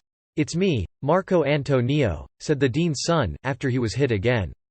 Then they recognized each other and relaxed and set off together toward the rectangle of light at the end of the hallway, which reminded Marco Antonio of the stories of people who'd been in comas or declared clinically dead and who claimed to have seen a dark tunnel with a white or dazzling brightness at the end. And sometimes these people even testified to the presence of loved ones who had passed away, who took their hands or soothed them or urged them to turn back because the hour or micro-fraction of a second in which the change took effect hadn't yet arrived. What do you think, Professor? Do people on the verge of death make this shit up, or is it real? Is it all just a dream, or is it within the realm of possibility? I don't know, said Amalfitano curtly, since he still hadn't gotten over his fright, and he wasn't in the mood for a repeat of their last meeting. Well, said Marco Antonio Guerra, if you want to know what I think, I don't believe it. People see what they want to see, and what people want to see never has anything to do with the truth. People are cowards to the last breath. I'm telling you, between you and me, the human being, broadly speaking, is the closest thing there is to a rat. Despite what he had hoped, to get rid of Marco Antonio Guerra as soon as they emerged from the hallway with its aura of life after death, Amalfitano had to follow him without complaint because the dean's son was the bearer of an invitation to dinner that very evening at the house of the rector of the University of Santa Teresa, the august Dr. Pablo Negrete. So he climbed in Marco Antonio's car, and Marco Antonio drove him home, then chose, in an unwanted display of shyness, to wait for him outside, watching the car, as if there were thieves in Colonia Lindavista, while Amalfitano cleaned up and changed clothes, and his daughter, who of course was invited too, did the same, or not, since his daughter could go dressed as she liked, but he, Amalfitano, had better show up at Dr. Negrete's house in a jacket and tie at the very least. The dinner, as it happened, was nothing to worry about. Dr. Negrete simply wanted to meet him and had assumed, or been advised, that a first meeting in his office at the administration building would be much chillier than a first meeting in the comfort of his own home, a grand old two-story house surrounded by a lush garden with plants from all over Mexico and plenty of shady nooks where guests could gather in petit comité. Dr. Negrete was a man of silence and reserve who was happier listening to others than leading the conversation himself. He asked about Barcelona, recollected that in his youth he had attended a conference in Prague, mentioned a former professor at the University of Santa Teresa, an Argentinian who now taught at one of the branches of the University of California, and the rest of the time he was quiet. His wife, who carried herself with a distinction that the rector lacked, though to judge by her features she had never been a beauty, was much nicer to Amalfitano and especially to Rosa, who reminded her of her youngest daughter, whose name was Clara, like her mother's, and who had been living in Phoenix for years. At some point during the diner Amalfitano thought he noticed a rather murky exchange of glances between the rector and his wife. In her eyes he glimpsed something that might have been hatred. At the same time, a sudden fear flitted as swiftly as a butterfly across the rector's face. But Amalfitano no-ticked and for a moment, the second flutter of wings, the rector's fear nearly brushed his own skin. When he recovered and looked at the other dinner guests he realized that no one had noticed the slight shadow, like a hastily dug pit that gives off an alarming stench. But he was wrong. Young Marco Antonio Guerra had noticed. And he had also noticed that Amalfitano had noticed. "Life is worthless," he said into Amalfitano's ear when they went out into the garden. Rosa sat with the rector's wife and Professor Perez. The rector sat in the gazebo's only rocking chair. Dean Guerra and two philosophy professors took seats near the rector's wife. A third professor, a bachelor, remained standing, next to Amalfitano and Marco Antonio Guerra. A servant, an almost elderly woman, came in after a while carrying an enormous tray of glasses that she set on a marble table. Amalfitano considered helping her, but then he thought it might be seen as disrespectful if he did. When the old woman reappeared, carrying more than 7 bottles in precarious equilibrium, Amalfitano couldn't stop himself and went to help her. When she saw him, the old woman's eyes widened and the tray began to slip from her hands. Amalfitano heard a shriek, the ridiculous little shriek of one of the professor's wives, and at that same moment, as the tray was falling, he glimpsed the shadow of young Guerra setting everything right again. "Don't worry, Chichita," he heard the rector's wife say. Then he heard young Guerra, after he had set the bottles on the table, ask Dona Clara whether she kept any Las Sucidas mezcal in her liquor cabinet. And he heard Dean Guerra saying, "Pay no attention to my son and his foolish notions." And he heard Rosa say, "Las Suicidas mezcal, what a pretty name."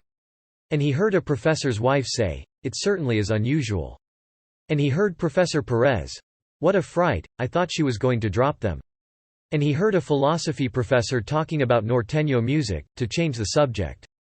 And he heard Dean Guerra say that the difference between norteño groups and groups from anywhere else in the country was that norteño groups were always made up of an accordion and a guitar, with the accompaniment of a bajo sexto, the 12-string guitar, and some kind of brinca. And he heard the same philosophy professor asking what a brinca was. And he heard the dean answer that a brinca could be drums, for example, like a rock group's drum kit, or kettle drums, and in norteño music a proper brinca might be the redova, a hollow wooden block, or more commonly a pair of sticks. And he heard Rector Negrete saying, "That's right." And then he accepted a glass of whiskey and sought the face of the person who had put it in his hand and found the face of young Guerra, pale in the moonlight. Proof number 2, by far the most interesting to Amalfitano, was called "He was born to an Araucanian woman," and it began like this. Upon the arrival of the Spaniards, the Araucani ANS established 2 channels for communication from Santiago, telepathy and Adkintu.55 Lautaro, 56 because of his notable telepathic skills, was taken north with his mother when he was still a child to enter the service of the Spaniards. It was in this way that Lautaro contributed to the defeat of the Spaniards. Since telepaths could be eliminated and communications cut, Adkintu was created. Only after 1700 did the Spaniards become aware of this method of sending messages by the movement of branches. They were puzzled by the fact that the Araucanians knew everything that happened in the city of Concepcion. Although they managed to discover Adkintu, they were never able to decipher it. They never suspected that the Araucanians were telepathic, believing instead that they had traffic with the devil, who informed them of events in Santiago. There were 3 lines of Adquinto from the capital, one along the buttresses of the Andes, another along the coast, and a third along the central Valais. Primitive man was ignorant of language. He communicated by brainwaves, as animals and plants do. When he resorted to sounds and gestures and hand signals to communicate, he began to lose the gift of telepathy, and this loss was accelerated when he went to live in cities, distancing himself from nature. Although the Araucanians had 2 kinds of writing, the rope knotting known as prom, 57 and the triangle writing known as adentunmal 58, they never gave up telecommunication. On the contrary, some Kugas whose families were scattered all over America, the Pacific Islands, and the deepest South specialized in it so that no enemy would ever take them by surprise. By means of telepathy they kept in permanent contact with the Chilean migrants who first settled in the north of India, where they were called Aryans, then headed to the fields of ancient Germania and later descended to the Peloponnese, traveling from there to Chile along the traditional route to India and across the Pacific Ocean. Immediately following this and apropos of nothing, Kilapan wrote, "Killing Kusi was a Maki 59 priestess. Her daughter Kintere had to choose between succeeding her or becoming a spy. She chose the latter and her love for the Irishman. This opportunity afforded her the hope of having a child who, like Lautaro and mixed-race Alejo, would be raised among the Spaniards, and like them might one day lead the hosts of those who wished to push the conquistadors back beyond the Mal River, because Admapu law prohibited the Araucanians from fighting outside of Yekmanchi. Her hope was realized, and in the spring 60 of the year 1777, in the place called Palpal, an Araucanian woman endured the pain of childbirth in a standing position because tradition decreed that a strong child could not be born of a weak mother. The son arrived and became the liberator of Chile. The footnotes made it very clear in what kind of drunken ship Kilapan had set sail, if it wasn't clear already. Note 55, Adquintmov, read. After many years the Spaniards became aware of its existence, but they were never able to decipher it. Note 56. Lotaro, swift noise, taz in Greek means swift. Note 57. Prom, word handed down from the Greek by way of Prometheus, the titan who stole writing from the gods to give to man. Note 58. Adentunmal, secret writing consisting of triangles. Note 59. Maki, seer. From the Greek verb mantis, which means to divine. Note 60. Spring, Admapu law ordered that children should be conceived in summer, when all fruits were ripe. Thus they would be born in spring when the land awakens in the fullness of its strength, when all the animals and birds are born. From this one could conclude that 1. All Araucanians or most of them were telepathic. 2. The Araucanian language was closely linked to the language of Homer. 3. Araucanians had traveled all over the globe, especially to India, ancient Germania, and the Peloponnese. 4. Araucanians were amazing sailors. 5. Araucanians had 2 kinds of writing, one based on knots and the other on triangles, the latter secret. 6. The exact nature of the mode of communication that Kilapan called Adquinto, and that had been discovered by the Spaniards, although they were unable to decipher it, wasn't very clear. Maybe it was the sending of mes sages by the movement of tree branches located in strategic places, like at the tops of hills? Something like the smoke signals of the Plains Indians of America. 7. In contrast, telepathic communication was never discovered, and if at some point it stopped working, this was because the Spaniards killed the telepaths. 8. Telepathy also permitted the Araucanians of Chile to remain in permanent contact with Chilean migrants scattered in places as far-flung as Populous India or Green Germany. 9. Should one deduce from this that Bernardo O'Higgins was also a telepath? Should one deduce that the author himself, Lonco Kilapan, was a telepath? Yes, in fact, one should. One could also deduce, and, with a little effort, see other things, thought Amalfitano as he diligently gauged his mood, watching Dieste's book hanging in the dark in the backyard.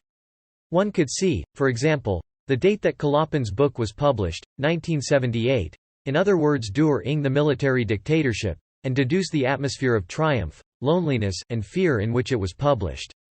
One could see, for example, a gentleman of Indian appearance, half out of his head but hiding it well, dealing with the printers of the prestigious editorial Universidad Aria, located on Calle San Francisco, number 454, in Santiago. One could see the sum that the publication of the little book would cost the historian of the race, the president of the Indigenous Confederation of Chile, and the secretary of the Academy of the Araucanian land gauge. A sum that Mr. Killapan tries to bargain down more wishfully than effectively. Although the manager of the print shop knows that they aren't exactly overrun with work and that he could very well give this Mr. Killapan a little discount. Especially since the man swears he has 2 more books already finished and edited. Araucanian Legends and Greek Legends and Origins of the American Man and Kinship between Araucanians, Aryans, Early Germans, and Greeks. And he swears up and down that he'll bring them here, because, gentlemen, a book published by the editorial Universitaria is a book distinguished at first glance. A book of distinction. And it's this final argument that convinces the printer, the manager, the office drudge who handles these matters, to let him have his little discount. The word distinguished. The word distinction. Pants Amalfitano, struggling for breath as if he's having a sudden asthma attack.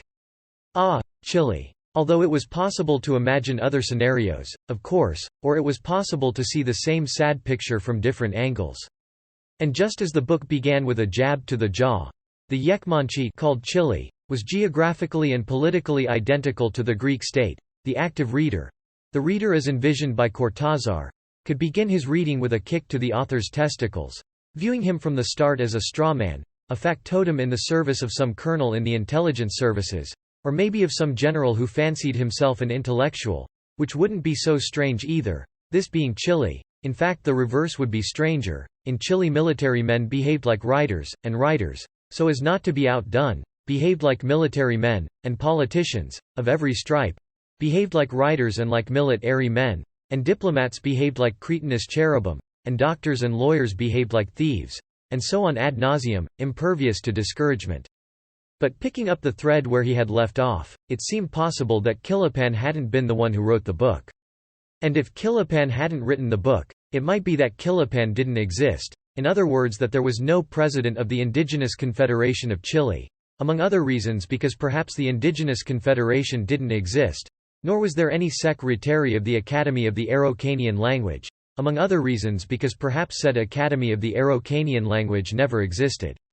All fake. All non-existent. Killapan, from that perspective, thought Amalfitano, moving his head in time to the very slight swaying of Dieste's book outside the window, might easily be a nom de plume for Pinochet, representing Pinochet's long sleepless nights or his productive mornings. When he got up at 6 or 5:30 and after he showered and performed a few calisthenics he shut himself in his library to review international slights, to meditate on Chile's negative reputation abroad. But there was no reason to get too excited. Killapan's prose could be Pinochet's, certainly. But it could also be Aylwin's or Lagos's. Killapan's prose could be Frye's, which was saying something, or the prose of any right-wing neo-fascist. Not only did Lonco Killapan's prose encapsulate all of Chile's styles, it also represented all of its political factions, from the conservatives to the communists, from the new liberals to the old survivors of the MIR. Killapan was the high-grade Spanish spoken and written in Chile, its cadences revealing not only the leathery nose of Abate Molina, but also the butchery of Patriciu Lynch, the endless shipwrecks of the Esmeralda, the Atacama Desert and cattle grazing, the Guggenheim Fellowships, the socialist politicians praising the economic policy of the junta, the corners where pumpkin fritters were sold, the moat con juicios, the ghost of the Berlin Wall rippling on motionless red flags, the domestic abuse, the good-hearted whores, the cheap housing, what in Chile they called grudge-holding and Amalfitano called madness. But what he was really looking for was a name. The name of O'Higgins's telepathic moth according to Killapan, Kinter A. Trulin, daughter of Killing Kusi and Waramink Trulin. According to the official story, Dona Isabel Riquelme. Having reached this point, Amalfitano decided to stop watching Dieste's book swaying ever so slightly in the darkness and sit down and think about his own mother's name, Dona Eugenia Riquelme, actually Dona Filia Maria Eugenia Riquelme Grana. He was briefly startled. For 5 seconds, his hair stood on end. He tried to laugh but he couldn't. "I understand you," Marco Antonio Guerra said to him. "I mean, if I'm right, I think I understand you. You're like me and I'm like you. We aren't happy. The atmosphere around us is stifling. We pretend there's nothing wrong, but there is. What's wrong? We're being fucking stifled. You let off steam your own way. I beat the shit out of people or let them beat the shit out of me. But the fights I get into aren't just any fights, they're fucking apocalyptic mayhem. I'm going to tell you a secret. Sometimes I go out at night, to bars you can't even imagine. And I pretend to be a faggot. But not just any kind of faggot. Smooth, stuck-up, sarcastic, a daisy in the filthiest pigsty in Sonora. Of course, I don't have a gay bone in me. I can swear that on the grave of my dead mother. But I pretend that's what I am. An arrogant little faggot with money who looks down on everyone. And then the inevitable happens. 2 or 3 Volturish ask me to step outside. And then the shit-kicking begins. I know it and I don't care. Sometimes they're the ones who get the worst of it, especially when I have my gun. Other times it's me. I don't give a fuck. I need the fucking release. Sometimes my friends, the few friends I have, guys my age who are lawyers now, tell me I should be careful. I'm a time bomb, I'm a masochist. One of them, someone I was really close to, told me that only somebody like me could get away with what I did because I had my father to bail me out. Pure coincidence, that's all. I've never asked my father for a thing. The truth is, I don't have friends. I don't want any. At least, I'd rather not have friends who are Mexicans. Mexicans are rotten inside, did you know? Every last one of them. No one escapes. From the President of the Republic to that clown Subcomandante Marcos. If I were Subcomandante Marcos, you know what I'd do? I'd launch an attack with my whole army on any city in Chiapas, so long as it had a strong military garrison. And there I'd sacrifice my poor Indians. And then I'd probably go live in Miami. What kind of music do you like?